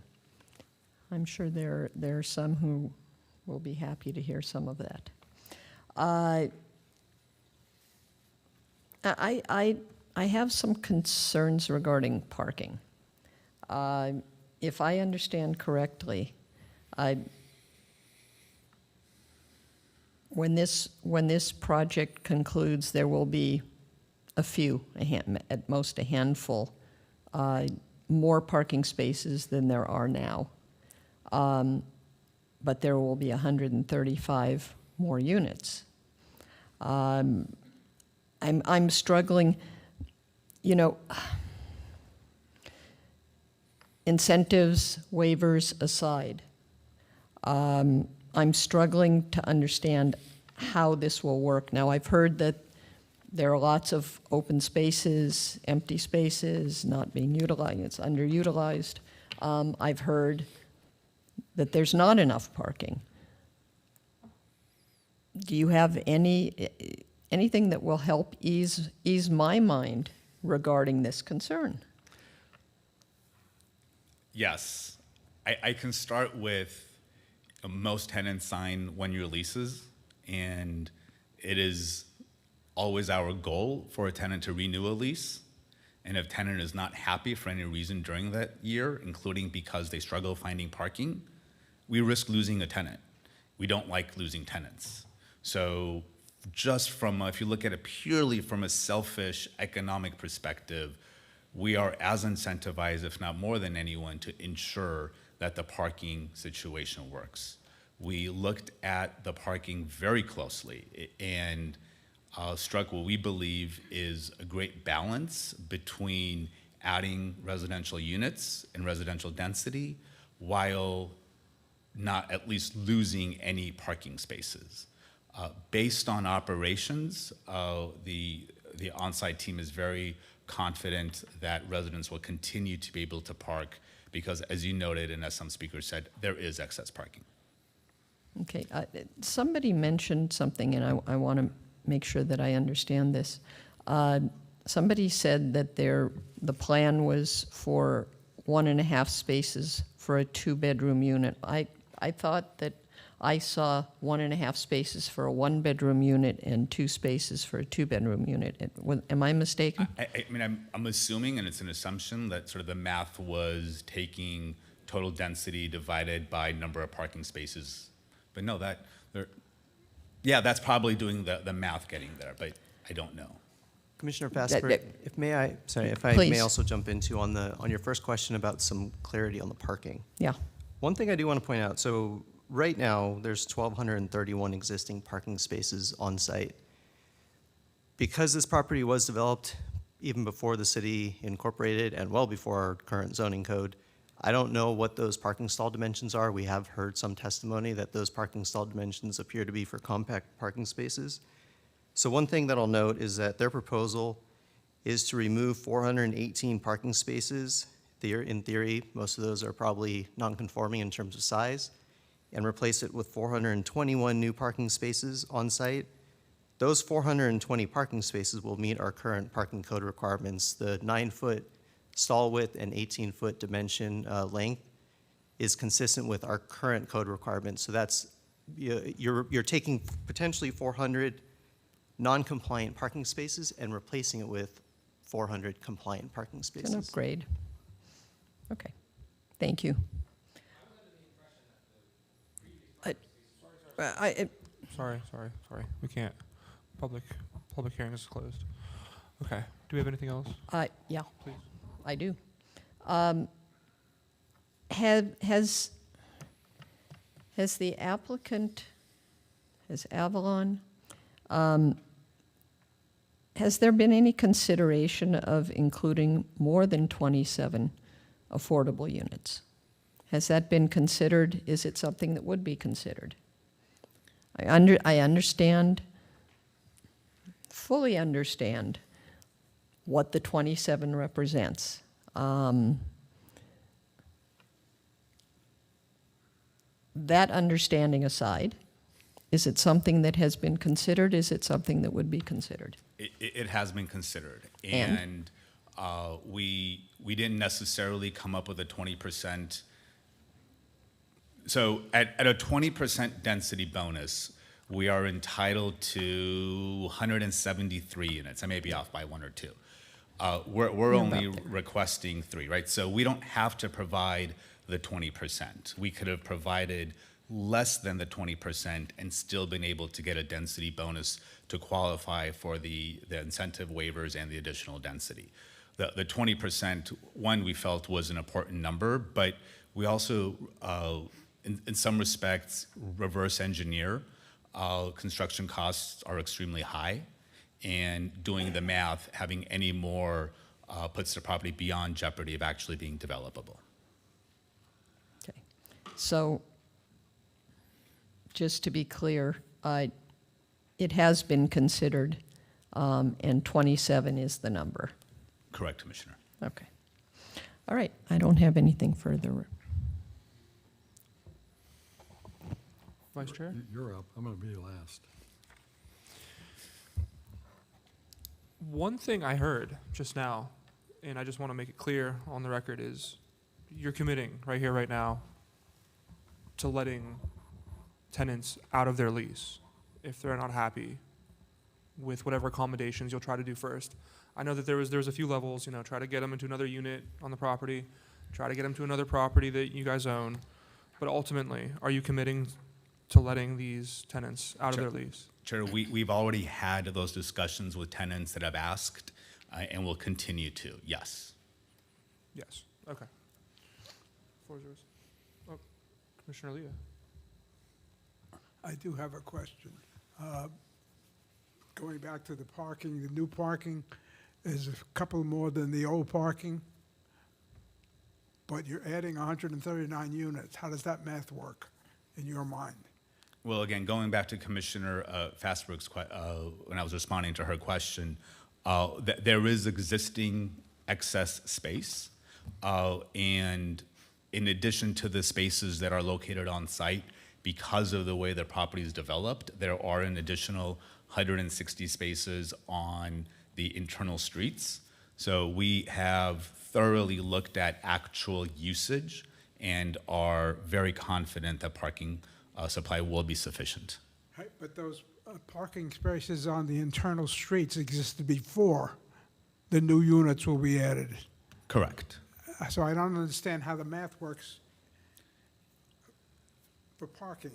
It's a simple usage perspective of how many spaces are actually used on a regular basis and versus units as opposed to a formulaic approach. Some of your, excuse me, some of your tenants talked about having to walk 2 or 3 blocks to get to their car. And in an emergency evacuation, that's a real problem. And those are all tenants we're happy to talk to. Thank you.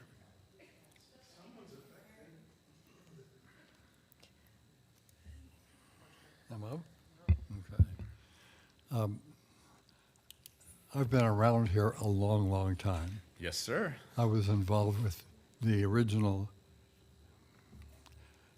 entitlements that were given by Los Angeles County Board of Supervisors to form the Lincoln Malibu Meadow project with $50 million worth of county housing bonds.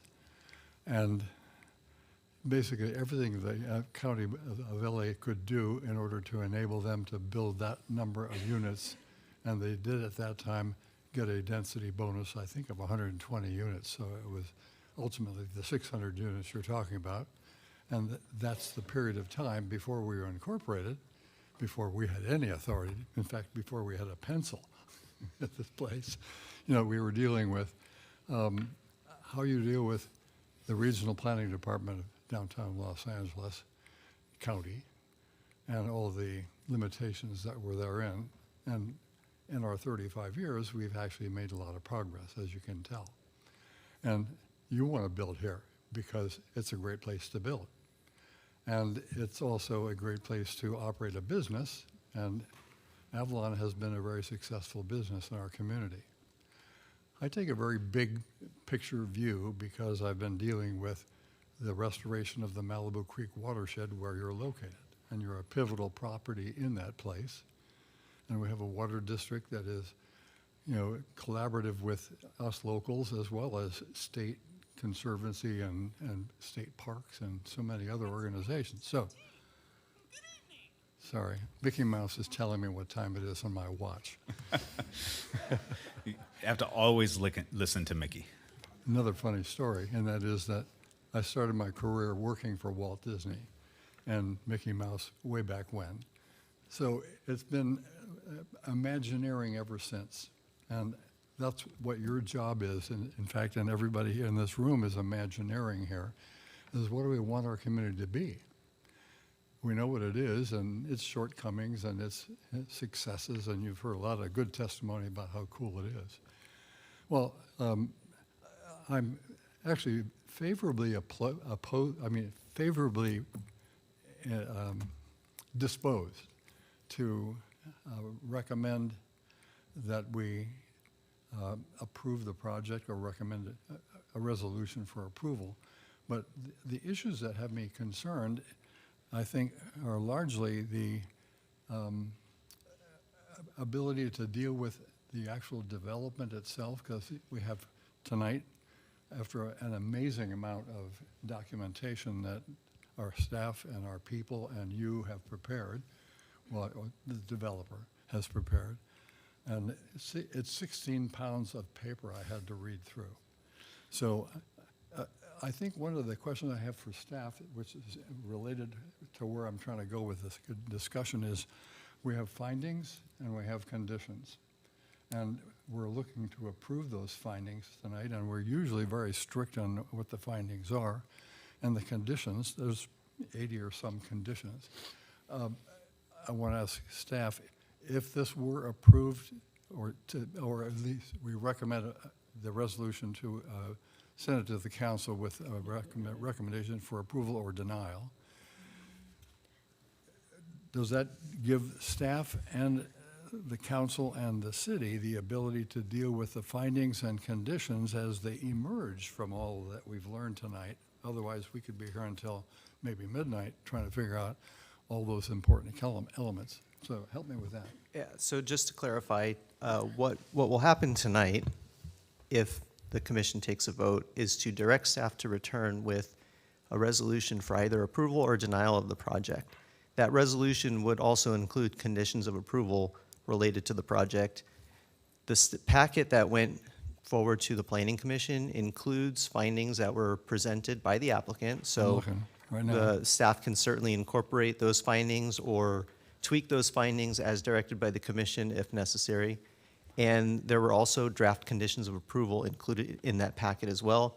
Those conditions, draft conditions of approval, reflect discussions that came out of Development Review Committee meetings, as well as recommendations from other agencies, both internally and externally, such as the Fire Department, Sheriff's Department, Water District, et cetera. Sure. So and we can talk about how to tweak those conditions if there was a recommendation to bring back an approval.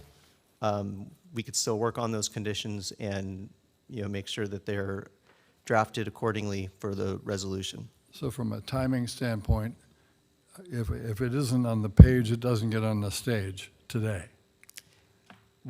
We can still bring forward a resolution at the next meeting that reflects a consensus of the commission today in terms of if there's tweaks to the findings or modifications to the draft conditions of approval.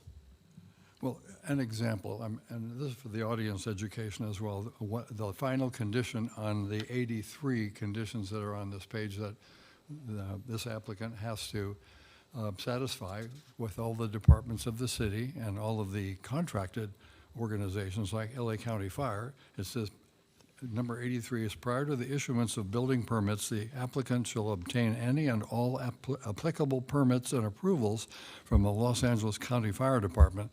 There's no detail, but that's a big deal because my experience here at the Planning Commission and on the council is that there's a lot of things that happen when you start to look at what the real things are that you have to address when it comes to fire suppression or fire preparation, and there's a lot of preparation that's now burdening homeowners all over Calabasas, as well as renters whose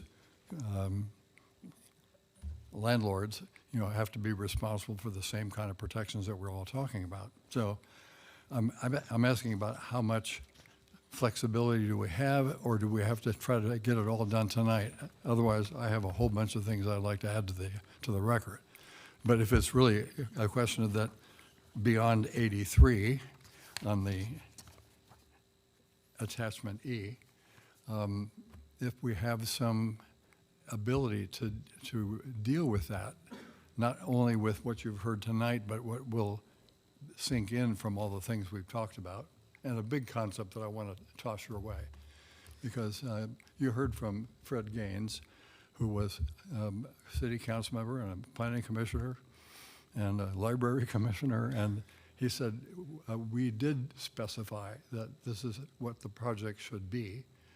And in the meantime, we've had 34 laws come down from Sacramento that basically put us between a rock and a hard place. There's almost no room to negotiate.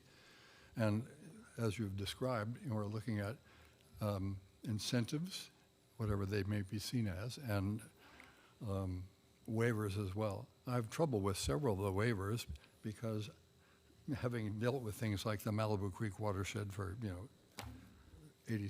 46 years now, there are things that are in this apartment complex and its history that need to be seen from a community perspective, and not just how nice it is here, but what happens to the water district and their plans to deal with new desalination technologies, or the $400 million that us ratepayers are going to have to pay in order to pay for the pure water that we're trying to generate out of the treatment plant at the bottom of the watershed. All those things affect not just the residents of Avalon, but actually the business success of Avalon Bay Development Organization, because this is probably an 80, 90, $100 million project just to add these 135 units. And So to answer your question directly, we do have some flexibility on the draft conditions of approval. However, in accordance with state law, there would have to be a nexus to any condition or modification to a condition to this project. and a correlation of this project. So we have to be mindful. If there is not that nexus, but the applicant still accepts the condition, then that's one thing. But we do want to be mindful of what kind of conditions the commission is proposing. Just as an example, we've heard tonight from a couple of people regarding parking, one specifically from an individual that lives in the residential community next to Avalon.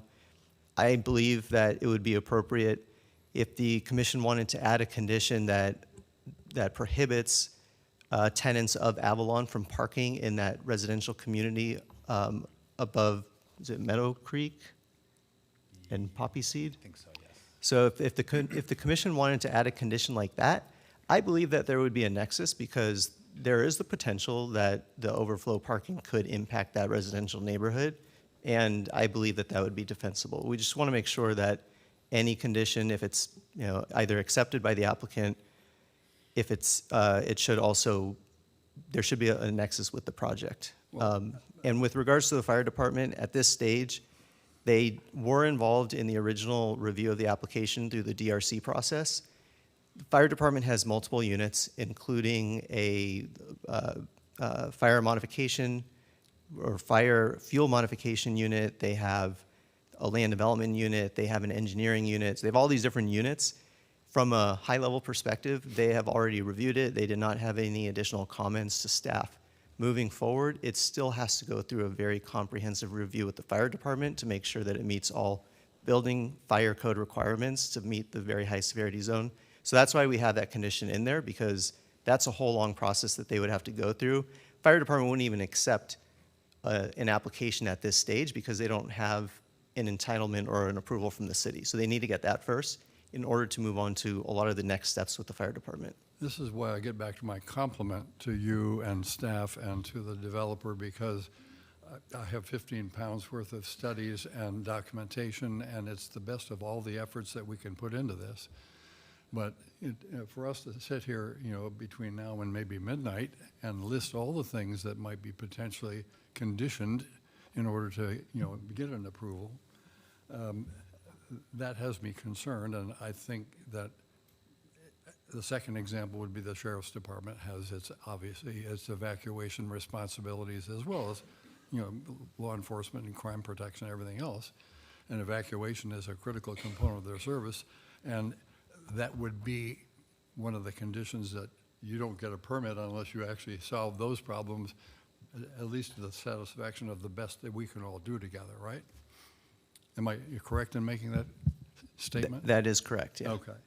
Well, and there's a lot of the commissioners, Commissioner Washburn, a lot of the conditions, Commissioner Washburn, that I think you've definitely identified that come across as simple, comply with a bunch of numbers, and you go to those numbers, it's 20, 30, 50 pages of regulations that we're going to have to work through with various city and county agencies before even a building permit is issued. Well, then I would like to recommend two things in that case. One would be that we look back at a survey that was done in 2004. And I think Lincoln Malibu Meadows was the owner of the property at the time. And it was impacting the entire region. And that's about the time that we formed our Council of Governments. We have the Las Virgenes, actually it's called the Las Virgenes Malibu Council of Governments. It includes the city of Malibu, city of Calabasas, Hidden Hills, Agoura Hills, and Westlake Village.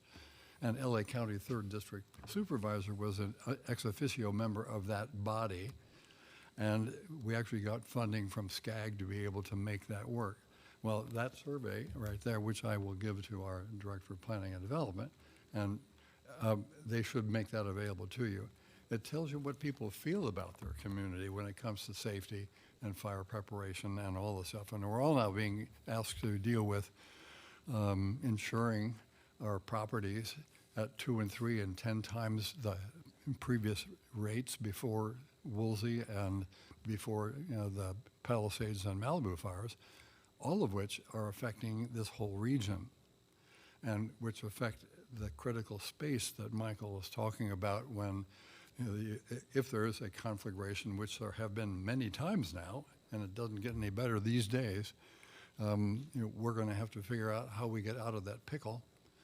And do we shelter in place at A.E. Wright School, or do we in fact tell people not to get on the bus, or tell people not to bring your guns and try to rescue your kid from Mulholland Highway when there's a fire, and all those schools. I'm being didactic, and I apologize for that. I do want to compliment all of us for the hard work that's done, but I would like to have that survey of the 5 cities and those folks inform the issues that the people here have said about what they think community means in Calabasas. And it's hard, it's a very subjective thing. I have 2 objective things that I would like.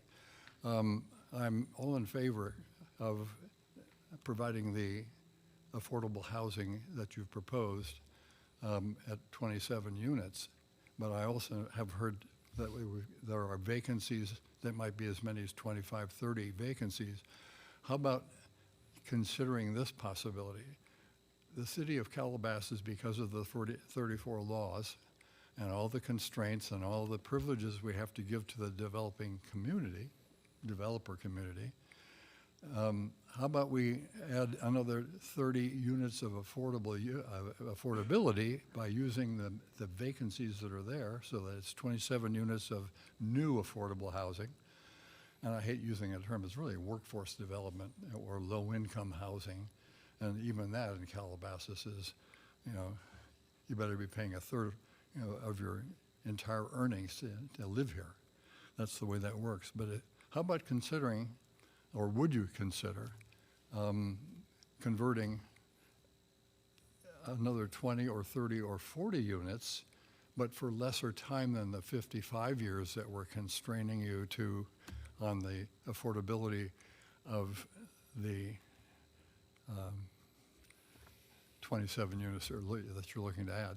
The reason I'm saying all this is that when the last election that defeated the original proposal that I think has been mentioned by you and by Honorable Mayor Fred Gaines, 80 units were taken off of the affordability rolls, and that has affected the people who are in Avalon. And now they're seeing that there's capacity there that might be helpful in these very difficult times. And if there's a way that we can get to what you want, because it's a big investment and a big opportunity, because there's going to be a lot of money made there. We've probably made $1 billion over the past 29 years with the rents and the property appreciation of the Avalon Bay property. Worthily done, but I'm looking at 10 more years at least. So 10 or 20 years, if we can figure out how to solve the city's problem of additional affordable housing units to meet our RENA requirements, that might be a really great way to start getting together on making this happen for everybody. All right, And I'm going to stop talking. So you have a question, though? That was the question. I got the question in there. Thank Yeah. you, Commissioner. So I'll go off the premise, which frankly is just incorrect, that there are 30, 40 vacant units. If you go on Avalon Bay's website now, you may see that number of units, and hence it's fair to assume there must be 30 to 40 vacant units. That's inaccurate because when a tenant provides their 30 or 60-day notice that they're going to vacate the unit, we automatically put that site on the website and it comes across as a vacant unit. Once the tenant leaves, then it takes 30, 60 days of cleanup, repair work, maintenance work to let the unit back out. So the number is usually closer to a handful than anywhere near 30 or 40 units. We actually have extremely high release rates and occupancy. Well, that's because we built a really fine place to live here in Calabasas. Yes, you have, sir. And we should share in the prosperity of everything from Lincoln, Malibu Meadows, and Archstone all the way up to today and into the future if we give you the opportunity to serve the community in perhaps an elevated way.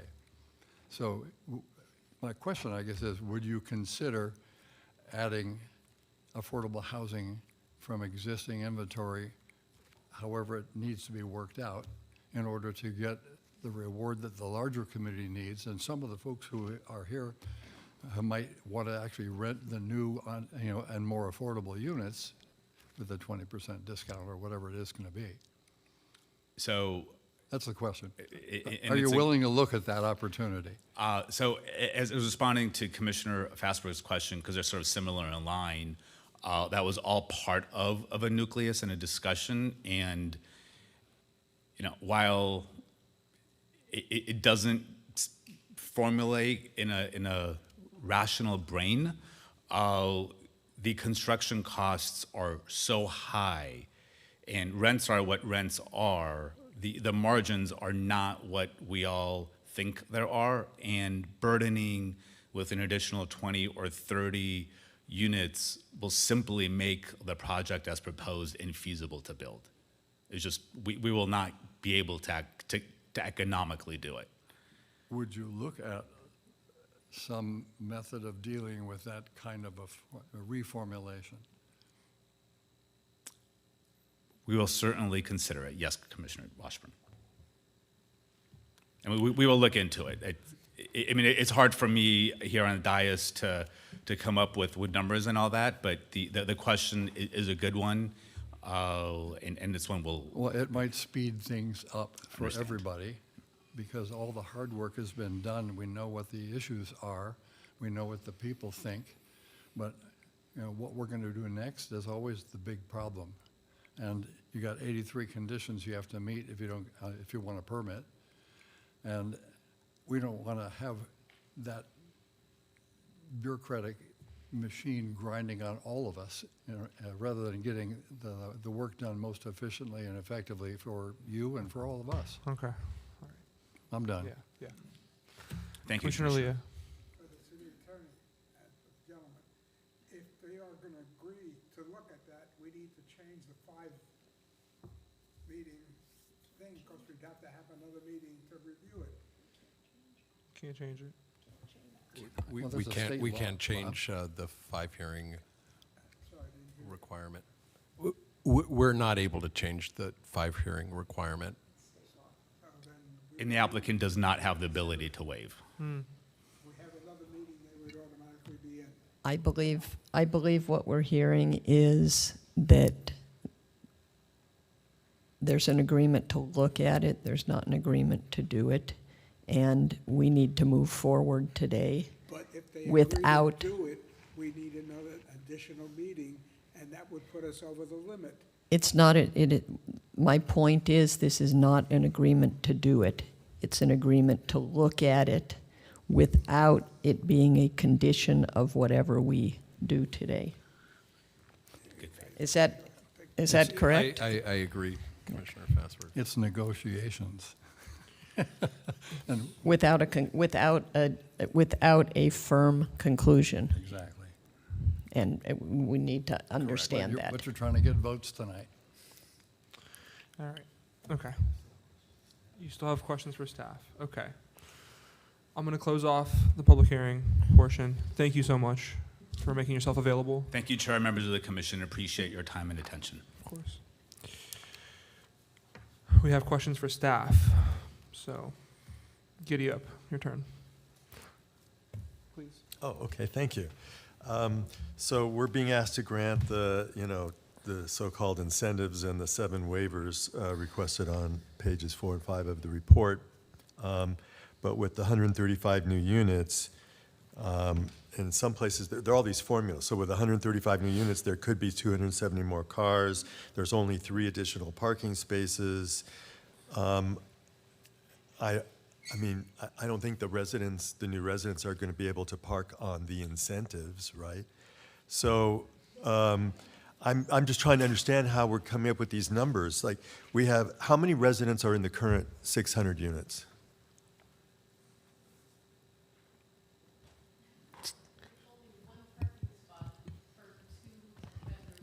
You're asking how many people live in the current, Correct. Because I'm just trying to get an actual number. How many live there now? How many are going to be living there, projected? I don't have that number off the top of my head. I believe it's mentioned in one of the studies we could look for, or perhaps the applicant could give you a better answer for how many people currently Okay. are living there. I didn't, so I don't know how you do planning without knowing the number of residents and how many additional residents are coming. I just don't know how you do it without that information. I don't know how you plan for future parking needs. Did you confirm, did anybody here contact Pepperdine? Because there may be a lot of people going to school at Pepperdine who live there.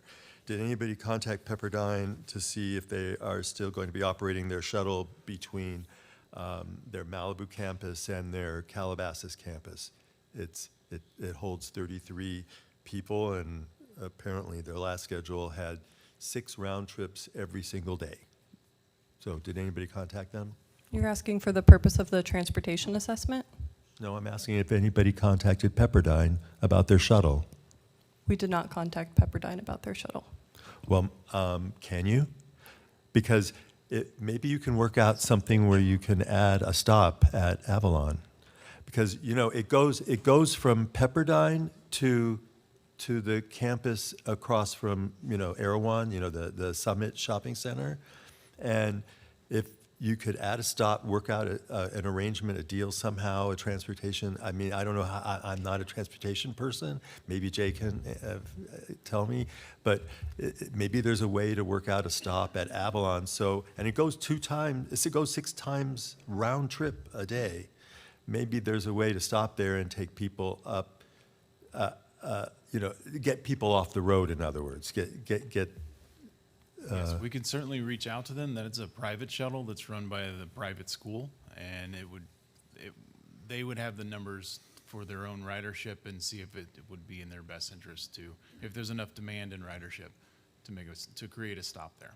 Right. So if you could just look into it, because maybe that Sure. could alleviate some traffic. Yes, we can. May I also jump parking. in? Are you asking if they can add a stop on Las Virgenes Road or within the Avalon complex? Somewhere in the Avalon community. I'm not a transportation person, so they could figure that out. Most of the streets are public, but what we could do is we could, if the commission as a consensus wants to add a condition, we could add a condition that says that the Avalon would agree to or cooperate with Pepperdine to provide a bus stop location on the property. It's not committing them to making it happen, but it's committing them to making it available if Pepperdine was willing to also have a shuttle there. Oh, okay, yeah, I'm certainly willing. If Commissioner If it Harrison? could be worked out with. Commissioner Harrison, Yes. if I might make a suggestion, Yeah. I've seen some hand motions and so on. Chair, if you want to reopen the public hearing, I think that the applicant might be willing to agree right now to okay. including that condition. Because it would also be good, not just for students to go to Pepperdine, but they could also go shopping. Sounds like Do a you know great what I mean? idea for people to 'Cause if follow it's- up on, but right. not, yeah. Do you, shall we? Oh, that's not. Shall we do that? Okay. Chair, would you like to do that? Public hearing's open. You have confirmation. Edgar Colladian on behalf of Avalon Bay. Commissioner Harrison, I think that's a phenomenal idea. We're very happy to agree to the condition as suggested by Mr. Klein to work with Pepperdine. We will open up the property to allow it to accommodate that. We can't force Pepperdine to, but we will work with the city to facilitate. And that will become a condition as proposed by. Thank you. And then maybe Yeah, the okay, city has to contribute or can obtain funds or something for that service. Because it would also be a city service, you know, because it could go from Avalon to the Okay. shopping center. But now we're getting outside Okay. of what's before us, which is this project. All right. Another question. Hang on. Oh, I'm We're sorry. gonna We're close still public hearing. Oh, okay. Officially. Thank you. Sorry. Again. I'm still on questions. I can't get the, okay. For staff. Can e-bikes park in those parking spaces that they have at Avalon? I mean, I don't know what a bicycle parking space looks like. Yes, e-bike can park at a bicycle parking spot. Perfect. And can you make sure somehow, I noticed that one of the plants that was mentioned today was agave. And can you make sure that that's not planted in the fitness trail? Because I can't guarantee that, no. Well, maybe the applicant can, it's too spiny and, you know, it's okay for other areas, but I'm concerned about it being on the fitness trail. Public hearing is reopened. Edgar Kaladian again on behalf of Mayor Brown. Subject to the city's rules and regulations allowing us not to plant the agave, we're happy to not. The plant palette was selected specifically to be native, drought tolerant, and fire retardant. So there's a reason it's selected, but if we don't have to do it, and if there's a condition for us not to do it, certainly. Oh, I just mean in the fitness trail. Okay. It can be anywhere else, but I'm just concerned about people brushing against that. It's Same answer. So happy to agree Oh. to a condition so long as it wouldn't be violating any city rules. Would that, hold on a second then. Would that violate any city rules if there's no agave in the fitness trail? I don't know of any city code that would be violated by that. You're just Oh. asking about not in that specific area, Not right? in that area, because I think it's just, you know, that's pretty sharp, like. I think we can definitely add a condition to that And I effect think if the commissioners Avalon would likely be amenable to that because they don't want lawsuits from people running in the trail who are ending up in the emergency room because they got stuck. Right, or some Okay. kid gets stuck. Yeah, okay, thank you. Thank you. That's. I have another couple of Public questions. forum closed. We got to close public forum. Just making sure officially. I have a couple other questions, and that, since we're back on the things. On the, this is the staff, actually, it's the agenda report. One of the things that actually caused me to pause and be troubled is that on page 2, under existing site and site history, there's a conclusion that additionally, a number of different easements traverse the property, including an easement for pipelines, an easement for private driveways, an easement for fire lanes, sanitary sewer, covered storm drains, and appurtenant structures, ingress and egress purposes, and to construct and maintain, operate use water lines, and an easement for an equestrian trail. All of those easements, are they actually already planned into the documents? Because I didn't find them. The existing easements? Well, my guess is that it's not just the Department of Regional Planning in 1989, you know, they gave away, if you look at the interrelationships that we have with Las Virgenes Water, with the Santa Monica Mountains Conservancy, with national parks, state parks, you know, we have a very complex trail setup. And does any of that already exist in the plans for approval of this project? Or Yes. are they yet to be done with the Santa Monica Mountains Conservancy, National Park Service, et cetera? All of the easements listed there are existing easements on the property. The only one that would need to be modified as part of the project is the second one listed there. It's one easement that includes private driveways, fire lanes, sanitary sewer, covered storm drains, appurtenant structures, ingress and egress is all one easement. So one of the conditions of approval is the applicant would need to work to modify or vacate the areas of easements that would be affected as part of the project. But the other easements listed here are existing and unchanged. And There are deed have we restrictions. have we contacted the agencies that I guess are entitled to these easements, and do they understand that we are making a decision tonight that could affect their operations, not necessarily the easements, because we could obviously do an enforcement action of some kind? Well, one of them, the LA County Fire Department and the Water District are part of our DRC routing list, so the project was routed out to them for their preliminary feedback via the DRC process. But the applicant is responsible for contacting those agencies directly to discuss vacating the easements or modifying them as necessary. So the applicant is responsible for doing that. So would we want to maybe have a condition to ensure that they double check on each of those items that are on page 2 of the report? Yes, we do have it incorporated into the draft conditions of approval as condition number 14. Okay. And I had one other, and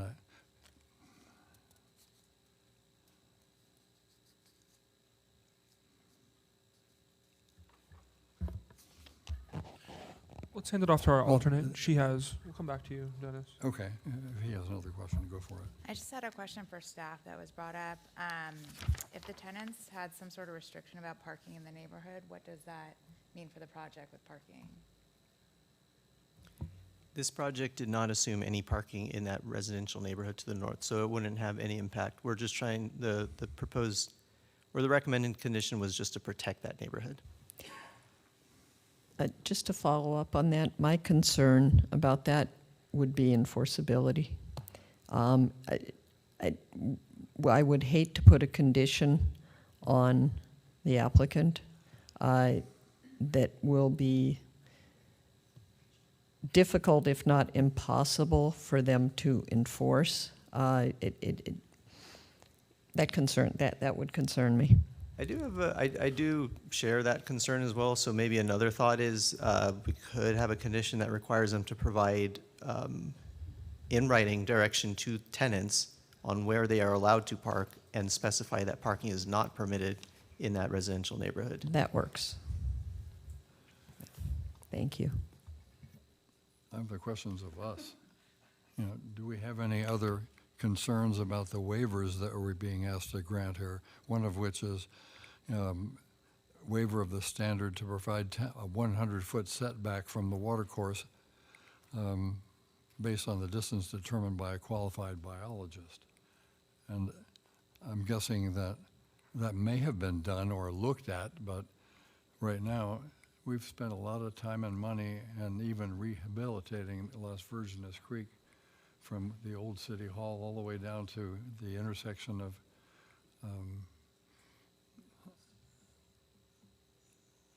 Lost Hills and Las Virgenes Road, which is the entrance to the compost facility for the water district. Each of these complexities that are not in our control but are affecting us in this approval, really, because it does affect what's going on. Have we looked at what it will take to protect our investment in the creek and the riparian corridor that's there? I know that in the plan there are some protected areas. They were the gray areas on one of the diagrams that we were shown. The answer is yes, that was analyzed in the biological study that was submitted and then peer reviewed and also coordinated with our Public Works Department, who is in charge of the creek restoration. So they're aware of this project. They're aware of the boundaries of their project. In fact, their consultant that's working on the creek restoration worked with the city's consultant in the peer review on the biological report to make sure that there was no conflict. And as to not needing a condition, but having at least an influence on what we all do in order to make sure that that our investment as a community and the taxpayers and ratepayers of these various districts are being protected as well. That creek is pretty critical, and there's a lot of development that yet has to be done, and we're getting grants based upon protecting the future wildlife that we're hoping to get once the Ringe Dam comes down. So all that is in play right here. We agree, and also I would like to add that they are obligated to follow NPDES standards as well as best management practice standards, which control both potential construction Then let me runoff suggest that and post-construction runoff. and Jay the- might be able to answer additional questions, but those are things that we do take into consideration and evaluate very carefully Just throughout the process. The upstreet neighbor of Avalon is the Resource Conservation District of the Santa Monica Mountains, and that's where the Malibu Creek Watershed Restoration Project began and has been monitored for the past 40-plus years. So it'd be good to actually talk to the folks there, and they have folks who can actually advise us and the applicant to be able to deal appropriately with that watercourse. Yes, And it does Mr. affect Washburn. some of the grant monies that we've gotten all the way up from, Ventura County line all the way down to the bottom of basically Malibu Creek. Yes, we've been in contact with them for our creek project, our creek restoration project that should be starting construction later this year. It's under design right now. We are making improvements to the creek itself in the Avalon area all the way up to the headwaters. Right. And removing the side concrete walls and other improvements, removing the invasive species of trees and other vegetation to make it more fish-friendly for the whole creek. And then the south of us is continuing on through, they're doing the same, like you mentioned, removing the dam and making the whole creek down to the Malibu Lagoon to be fish-friendly. And Well, there's and two, so yes, to your point, we've there are been two we've been projects, working with the as I mentioned earlier, that, you know, the Topanga Creek project is going to be a $500 million bridge replacement and coastal reconstruction. And the same thing is happening. It's happened twice with Malibu Lagoon, which is at the bottom of this creek. So it would be important to make sure that we don't miss any bets there. And I don't know whether Avalon, frankly, has any interest in being a participant and making sure that their portion of that creek would be something important to understand and help us deal with. I'm going to reopen the public hearing. So the answer to your question is absolutely. And our experts have been, as city staff confirmed, working with Public Works, planning, and the relevant agencies. But I also, you know, when here's a waiver of a 100-foot setback, it sounds sort of maybe more than it is. Within that area, the only thing we're building is the nature trail and some surface parking. It was designed intentionally to ensure that the creek is protected. And the city has done that as well, you know, from the, you know, the one, actually 101 all the way down to, you know, Las Virgenes, Los Hills intersection. There's a lovely trail for hiking, and it's an amenity for Avalon. Absolutely. Yeah. Amenity for the community, absolutely. Okay, well, thank you. All right. Thanks. Thank you. Close the public hearing. Okay, if there are not further questions, I'm prepared to put forth a motion, and then we can have whatever discussion. Sure. Okay. I move that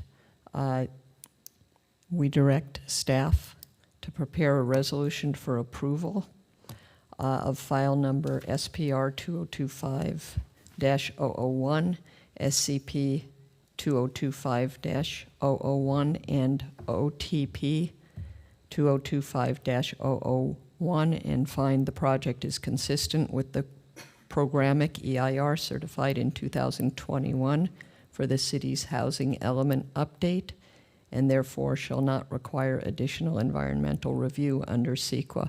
And to be clear, the resolution containing the additional conditions that we discussed. There were a couple of conditions that were agreed to by the applicant. Yeah, there were three conditions that I took note of. The first one is that the applicant would accommodate Pepperdine to have a bus stop on site. The second one was that the applicant would provide their tenants with notice that parking is not permitted in the residential community to the north. And I'm paraphrasing, we'll clean up the language, of course. And the third one is to prohibit agave plants in the fitness trail area. Okay, that is the motion. All right. Do we have a second? Second.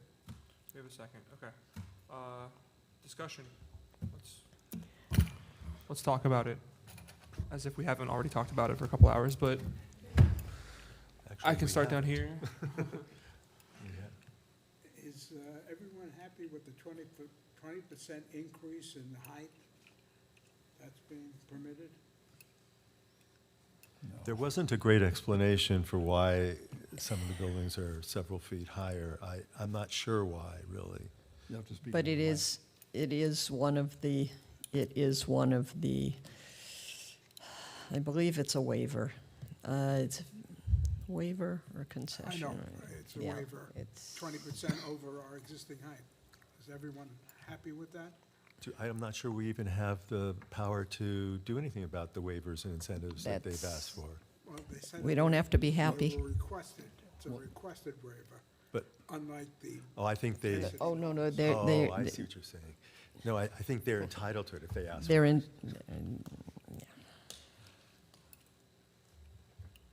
So there's nothing legally. Yeah, I mean, maybe our lawyer can tell us, Counsel? but They I think get it's 2 not ins- discretionary. The waiver is something that the applicant has proposed and is entitled to. Yeah. 2 incentives unlimited waivers. And that's the rock and the That's the hard state. place that all the Well, because cities they of have to require- Calabasas, they don't of just all California have are to have facing request. these That's right. days. This was dictated to us. Right. Okay, all right. I have some comments, so, oh, go ahead. Go ahead, go ahead. I have comments, but go ahead. Oh, I wanted to say, I do appreciate the architecture and the site plan, especially considering some of the recent projects we have seen here, even next door, which I don't like. This one is much more compatible with the existing plan. I'm a little concerned about one of the colors. I was on the ARP for many years, so that means something to me. But it's the chopsticks. You have two different color schemes, which is good. You know, but the existing colors are not always accurately reflected in these photos, and sometimes they are, sometimes they are not. The white is a cooler off-white, and the sort of grayish, it's really a brownish gray, not a grayish brown. It's darker. It's a little different from what than a photograph. Than on your drawings. So I'm just concerned about that chopsticks being a little too yellow and creamy instead of more white. But that's all. That's just a comment. But I do like the architecture. So look into that. Just see if there's something else that's a little more compatible with the existing buildings than that sort of gold color. I'm concerned, as I've said, about the evacuation report, and I wish there was a way to add something to it. Because that, again, was approved by the city. I certainly objected because it failed to mention a major fire that we had here and what the consequences were. But if you could look into maybe, what they do in Australia with the rooftop sprinklers, and you said you would look into it, or a fire-safe room, if you could have a place where people could go, if they can't get to their cars 2 blocks away or can't get out, maybe they could go somewhere for a couple hours until they can, or until emergency vehicles can get there. That would be great. I'm hopeful that you can eliminate that artificial turf for the fitness track and the dog park, and because even DG or even dirt is better really for that, less maintenance and more environmentally sensitive. And I'm grateful that you'll all look into adding a stop, or you'll consider adding a stop for the Pepperdine shuttle and see if we can work out something, even if it costs us a little, because they could go both ways. There's probably some who go to the Calabasas campus as well as the Malibu campus. So, and I know you said shopping is real close. It's not. It's like a mile away. It's over a mile to get to Albertsons.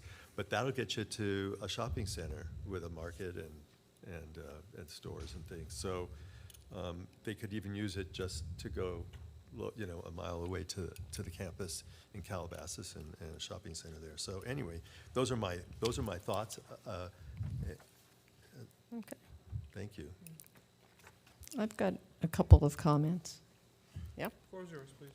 Okay. First, I do want to say to those residents of Avalon that are still here,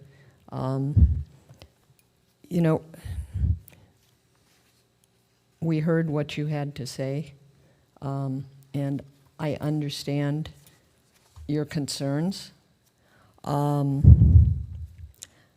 Didn't love hearing that there are people who applied to reside in the project and were not informed that there was upcoming construction proposed.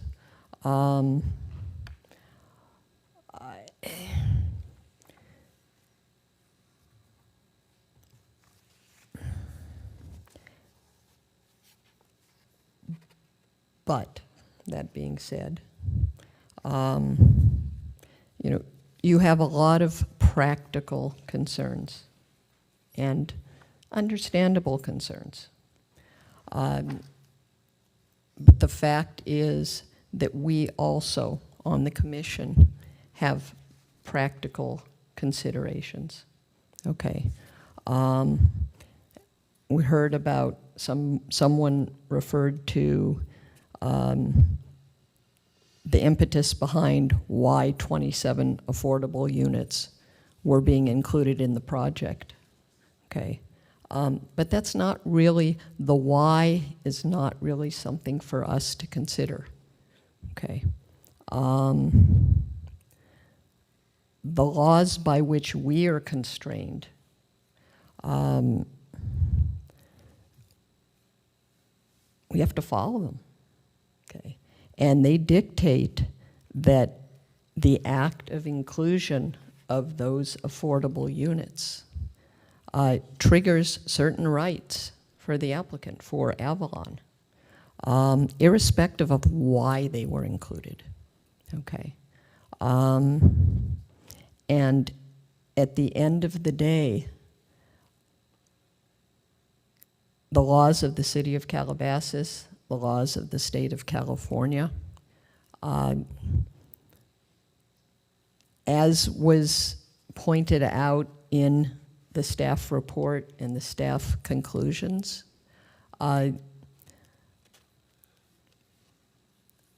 this project was very well thought out and very well planned, and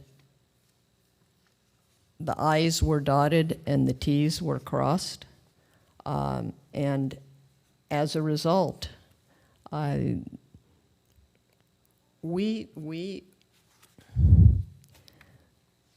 everything that we are constrained by requires, to my mind, requires that we approve this project.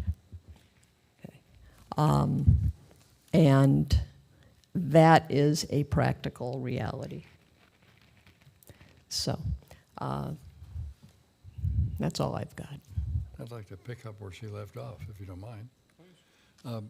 This was speaking to the folks who came tonight to speak and share your thoughts and your feelings and your concerns about this.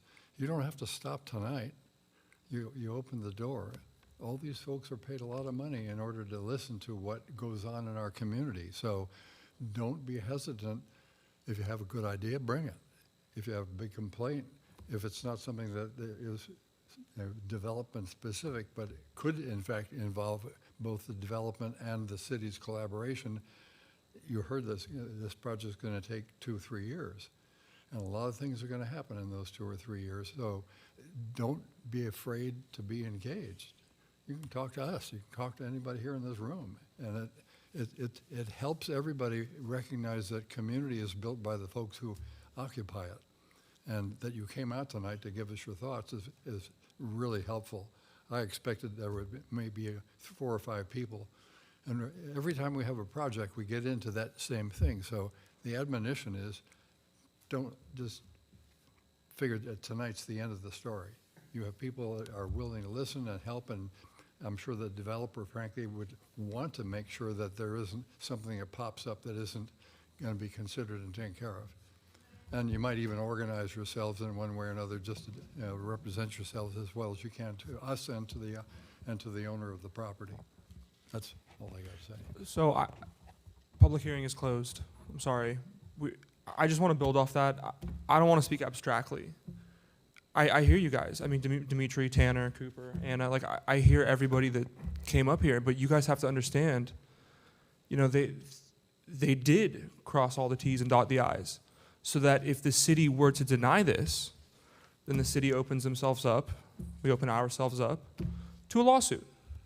A lawsuit, frankly, that, you know, we'd waste a lot of money and we'd probably end up losing.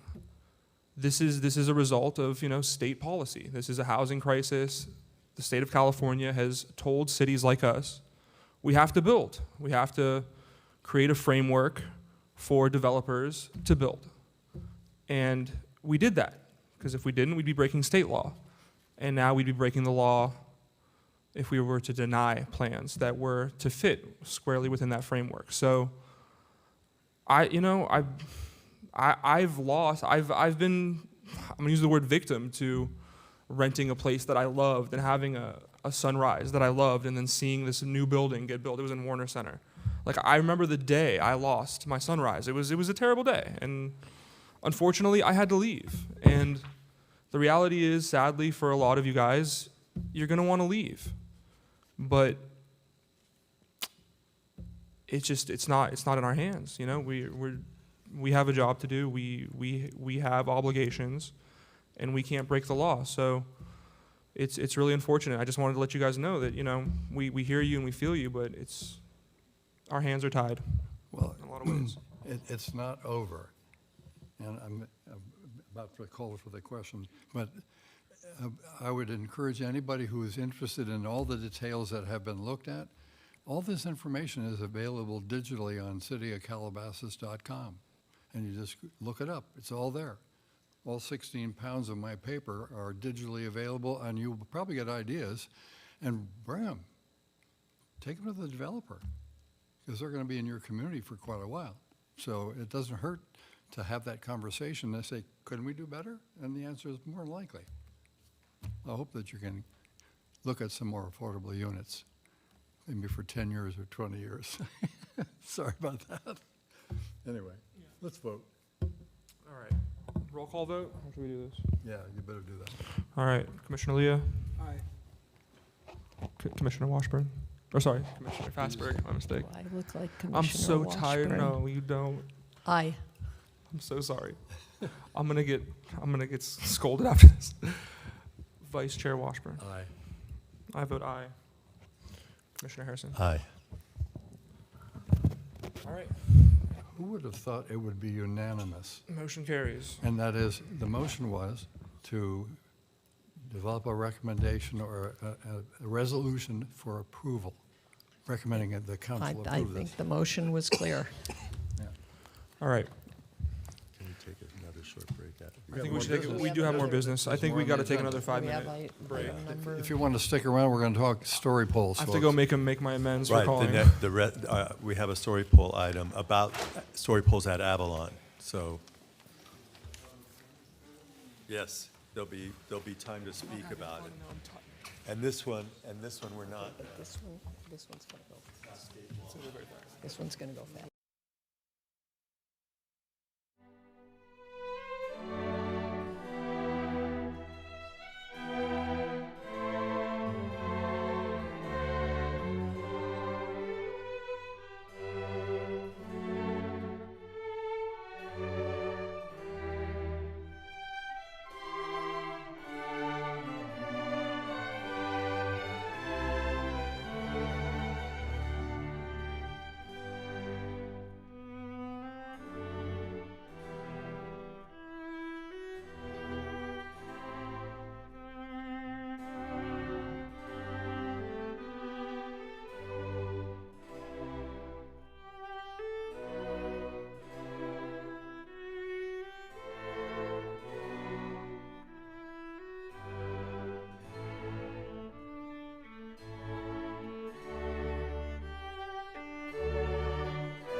All right, brief recess is over. We are reconvened. We have all our commissioners. Let's get through this. New business. Consideration of modification to the city's story pole requirements to allow story poles to be removed early for a proposed 135-unit housing project at 3831 Orchid Lane. Staff, we have a report, please. Good evening again, Commissioners. I'll try to make this brief. Tonight, for your consideration, we also have a request to modify the city's story pole procedures to allow story poles to be removed early for the proposed Avalon Calabasas project, which is a 135-unit housing project located at 3831 Orchid Lane. In regards to review authority, the city's story pole procedures require story poles for all new multifamily projects.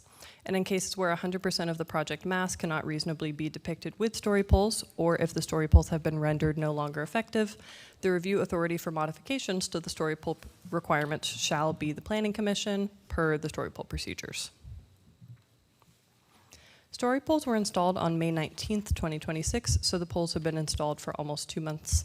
Story pole components are more than just the poles and the orange flags. Guy wires are also needed to stabilize the tall poles. Guy wires are demonstrated in this image with the gray dashed lines, which you can see here and here running through the parking lot. They run at an angle from each pole throughout the parking lot, so they're a little bit lower to the ground and more angled than the orange flags are. They're a little bit hard to see in person, so in this image, that's why we've used the bold gray dashed line to see them in the photo. In the time since the poles have been installed, the city has received concerns from residents where cars or moving trucks in the parking lot have hit either the poles themselves or the guy wires, causing the poles to fall. In each instance, the poles have been promptly reestablished by the story pole company.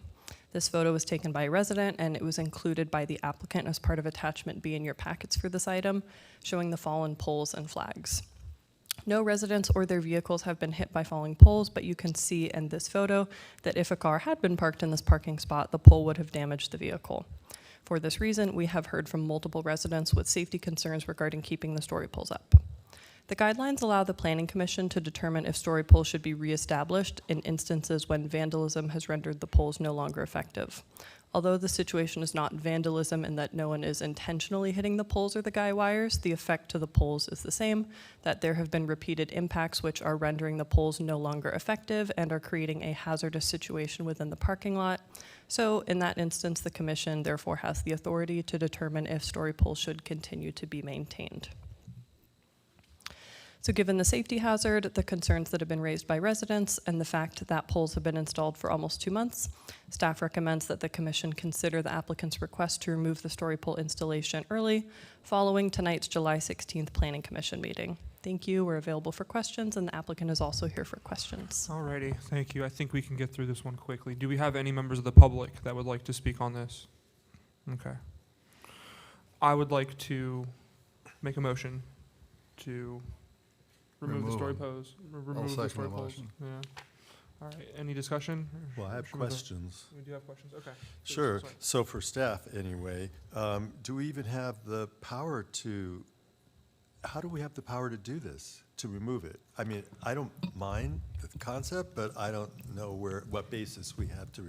Well, staff does not have the power to do anything. It's the Planning Commission. So the story pole guidelines authorize the Planning Commission to modify the requirements of the story pole plans. And it does specifically state that that could include allowing no poles or take down the poles. And with how much notice or with how much time period? We could just do it on the spot anytime Yeah. we want?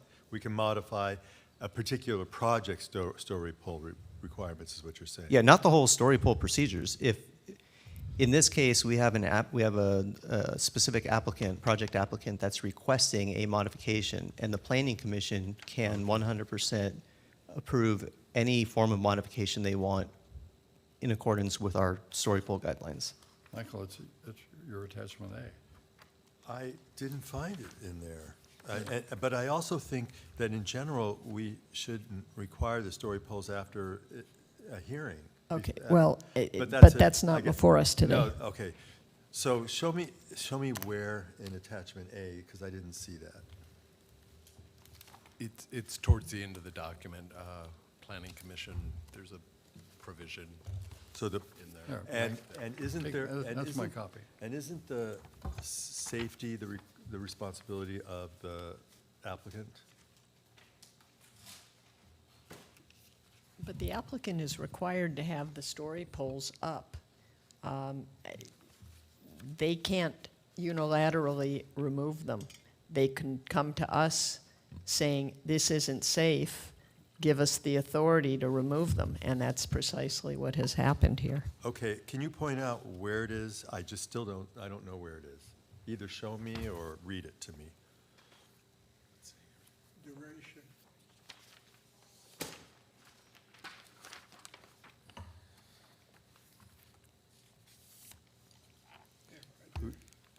Yep. This is if staff finds, oh, no, where?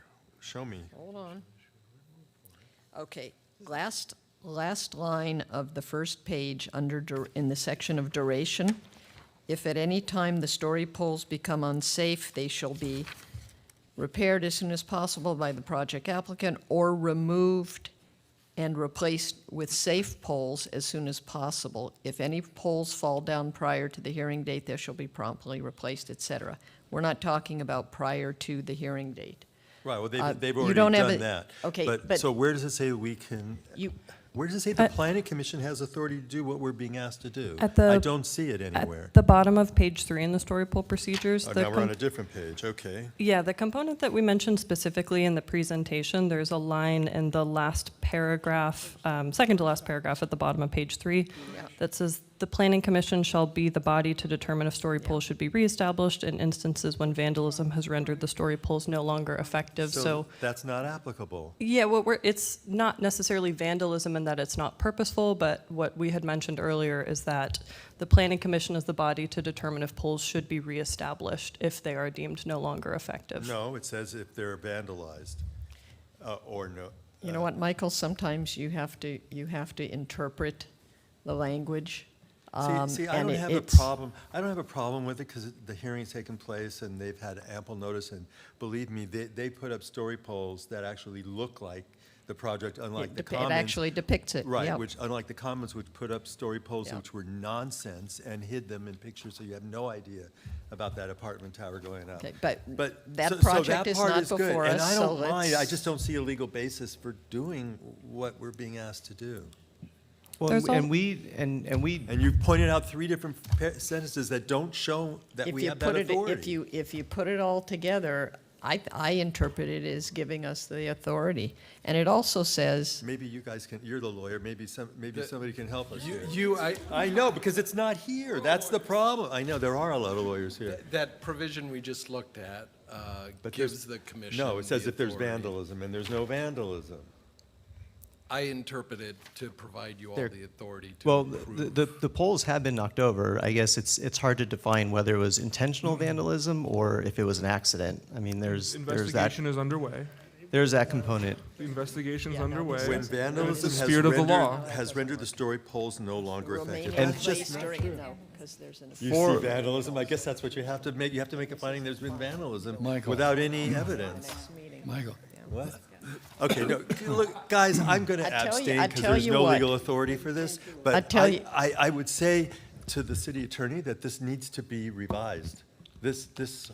These procedures need to be revised, in my opinion, But to- again, to it- solve Mike- this problem. Michael, but this is not, the story pole procedure is not before us today. Oh, I know, but This I wanna- partic- I wanna- Okay, that's a different issue. Okay, because Raise the it's not issue adequate. and- This could happen again, and there should be a way to legitimately We have a do it. motion, we have a second. Yeah. Let's vote.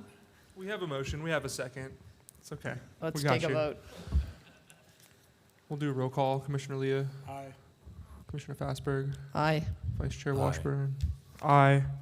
Commissioner Harrison. Abstain. I abstain.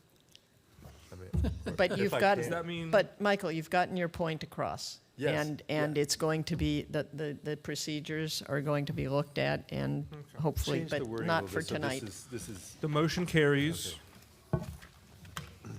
What's our Director's report. director's report? Director's report, please. Thank you. Thank you. Take care. well, it can't, Good night. Someone's gonna change their mind, it's final tonight. They're just waiting for the signature. But it's not, but it's not technically, but it all, yes, it is. But we're- Director's report. Legal technicalities. Director's report. That's your gavel. All right, our next scheduled meeting is August 6th, and we will hold the meeting. It'll be, we'll return with the resolution from tonight's meeting on that for the commission to act on it.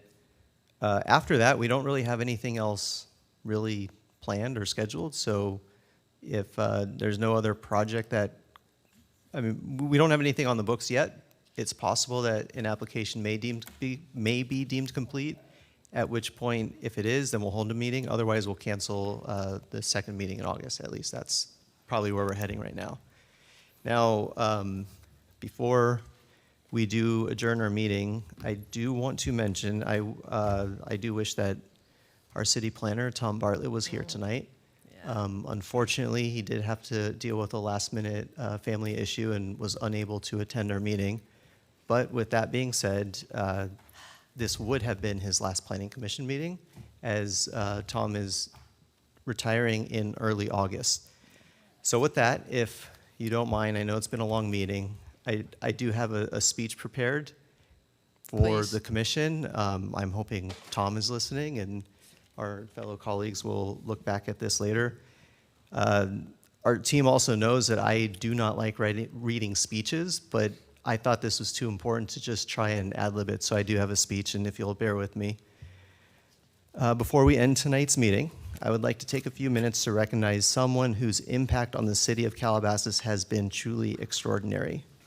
Tonight would have marked Tom Bartlett's final Planning Commission meeting as he retires after more than 20 years of dedicated service to the city of Calabasas and nearly 40 years in the planning profession. So Tom joined this Community Development Department of City of Calabasas in 2004 as the city's first planning manager. Technically city planner, but effectively the planning manager. This was a newly created position established to lead the planning division. Over the past 2 decades, he has guided the city's planning efforts with exceptional professionalism, integrity, and an unwavering commitment to public service. Throughout his career with Calabasas, Tom has played a pivotal role in many of the city's most significant planning accomplishments.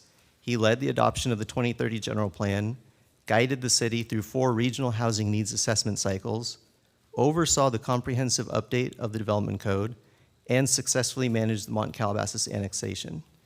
In essence, Tom took a planning division that was cobbled together out of necessity from the early days of city incorporation and turned it into a professional planning division based on modern and sound planning principles and legal requirements. Tom's leadership has also been instrumental in shaping many of the projects that define our community today. This includes Canyon Creek Housing in Old Town, Horizons, another senior housing project, the Viewpoint Campus Master Plan, the Oak Subdivision, the Summit at Calabasas, Las Virgenes Village Shopping Center, and the various auto dealerships along Calabasas Road. These projects, along with countless others, have helped create the vibrant and beautiful community that we all call home. In addition to his planning responsibilities, Tom has faithfully served as the city's Historic Preservation Officer, working closely with the Historic Preservation Commission to identify, protect, and celebrate Calabasas's historic resources, ensuring that our community's rich history will be preserved for future generations. What you didn't know is before joining Calabasas, Tom served as planning director for the city of Santa Paula and as planning administrator for the city of Indianapolis. Throughout his distinguished career, he has supervised and mentored more than 30 professional planners. Many of those individuals have gone on to become planning managers, community development directors, and even city managers. So his greatest legacy may not be the projects he completed, but the people he inspired and the careers he helped shape. So those of us that have had the privilege of working alongside Tom know him as a thoughtful leader, a trusted mentor, and someone whose honesty, professionalism, and steady guidance have earned the respect of colleagues, elected officials, applicants, and residents alike. So Tom, if you were here tonight, and hopefully you're listening, on behalf of your fellow colleagues and the community of Calabasas, thank you for your more than 2 decades of service to our city and nearly 40 years of dedication to the planning profession. Your contributions have left a lasting mark on this community, and your legacy will continue to shape Calabasas for generations to come. We wish you and your family a long, healthy, and well-deserved retirement. Congratulations, and thank you for everything you've done. Thank you. If I might, real quickly, it's late, I'm gonna make it very quick. Very well said. And all I can say is Tom has been amazing, and he will be sorely missed. Other than that, you said it all, Michael. He's really been extraordinary. So, and I do hope that the city is going to do something to recognize his departure, because he's earned it. I would like to actually say great words, thank you, and thanks for the memories of all that. I've been here as long as Tom, and I'm not letting him off the hook. He has one more thing to do in Old Town Calabasas, and that's going to come up next week, and there's a lot of preparation for that. And we're counting on him, not just because it's his job, but because he's so dedicated to that kind of thing for this city for all the 20-plus years that we've worked together. So thanks for your talk, and thanks for recognizing him. But I would recommend that we have, if we are meeting on the August 6th, that why don't we have a little gathering for him here with the commission and any of the staff members who wish to wish him well, and get him back here for one last piece of cake or maybe something like that. Or maybe we meet someplace like the Cantina, where he's going to, maybe he wants Where the... there are margaritas. Pardon? Where there are margaritas. There are margaritas, and that's in Old Town. So it's a swan song for Tom. That would But be- thank you, Tom, if you're listening in tonight. Here's the Tom. Here's the Tom. Any more announcements we got? I mean, we're officially recalling Tom back on August 6th. I don't know if we have to do a motion, but he is. Oh, I do have one He is more. recalled. Please. And that is, that Old Town Calabasas meeting is the 21st. And it's a joint meeting of the Planning Commission and the Historic Preservation Commission. And Tom has been, in fact, the spark plug to make a lot of that work. So it'll be a good meeting to have. And I would just invite you all to put this on your calendar, and that is the 60th anniversary of the Leonis Adobe Museum, which owns the Cantina property and the property across the street, the Leonis Plaza. And Tom has been working with the Historic Preservation Commission to remember and honor and recognize the value of that. So another good thing that Tom has done all these years, as well as the rest of the department. Let's have a party. Let's have a party. Anything else?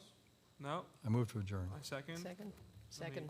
No objections? None. We are adjourned. Thank you, everyone, Thank for your you. patience. I Thanks, appreciate Matt. you all. Well done. You know what? I don't think it was that well done. I think it was okay. I think it was just okay.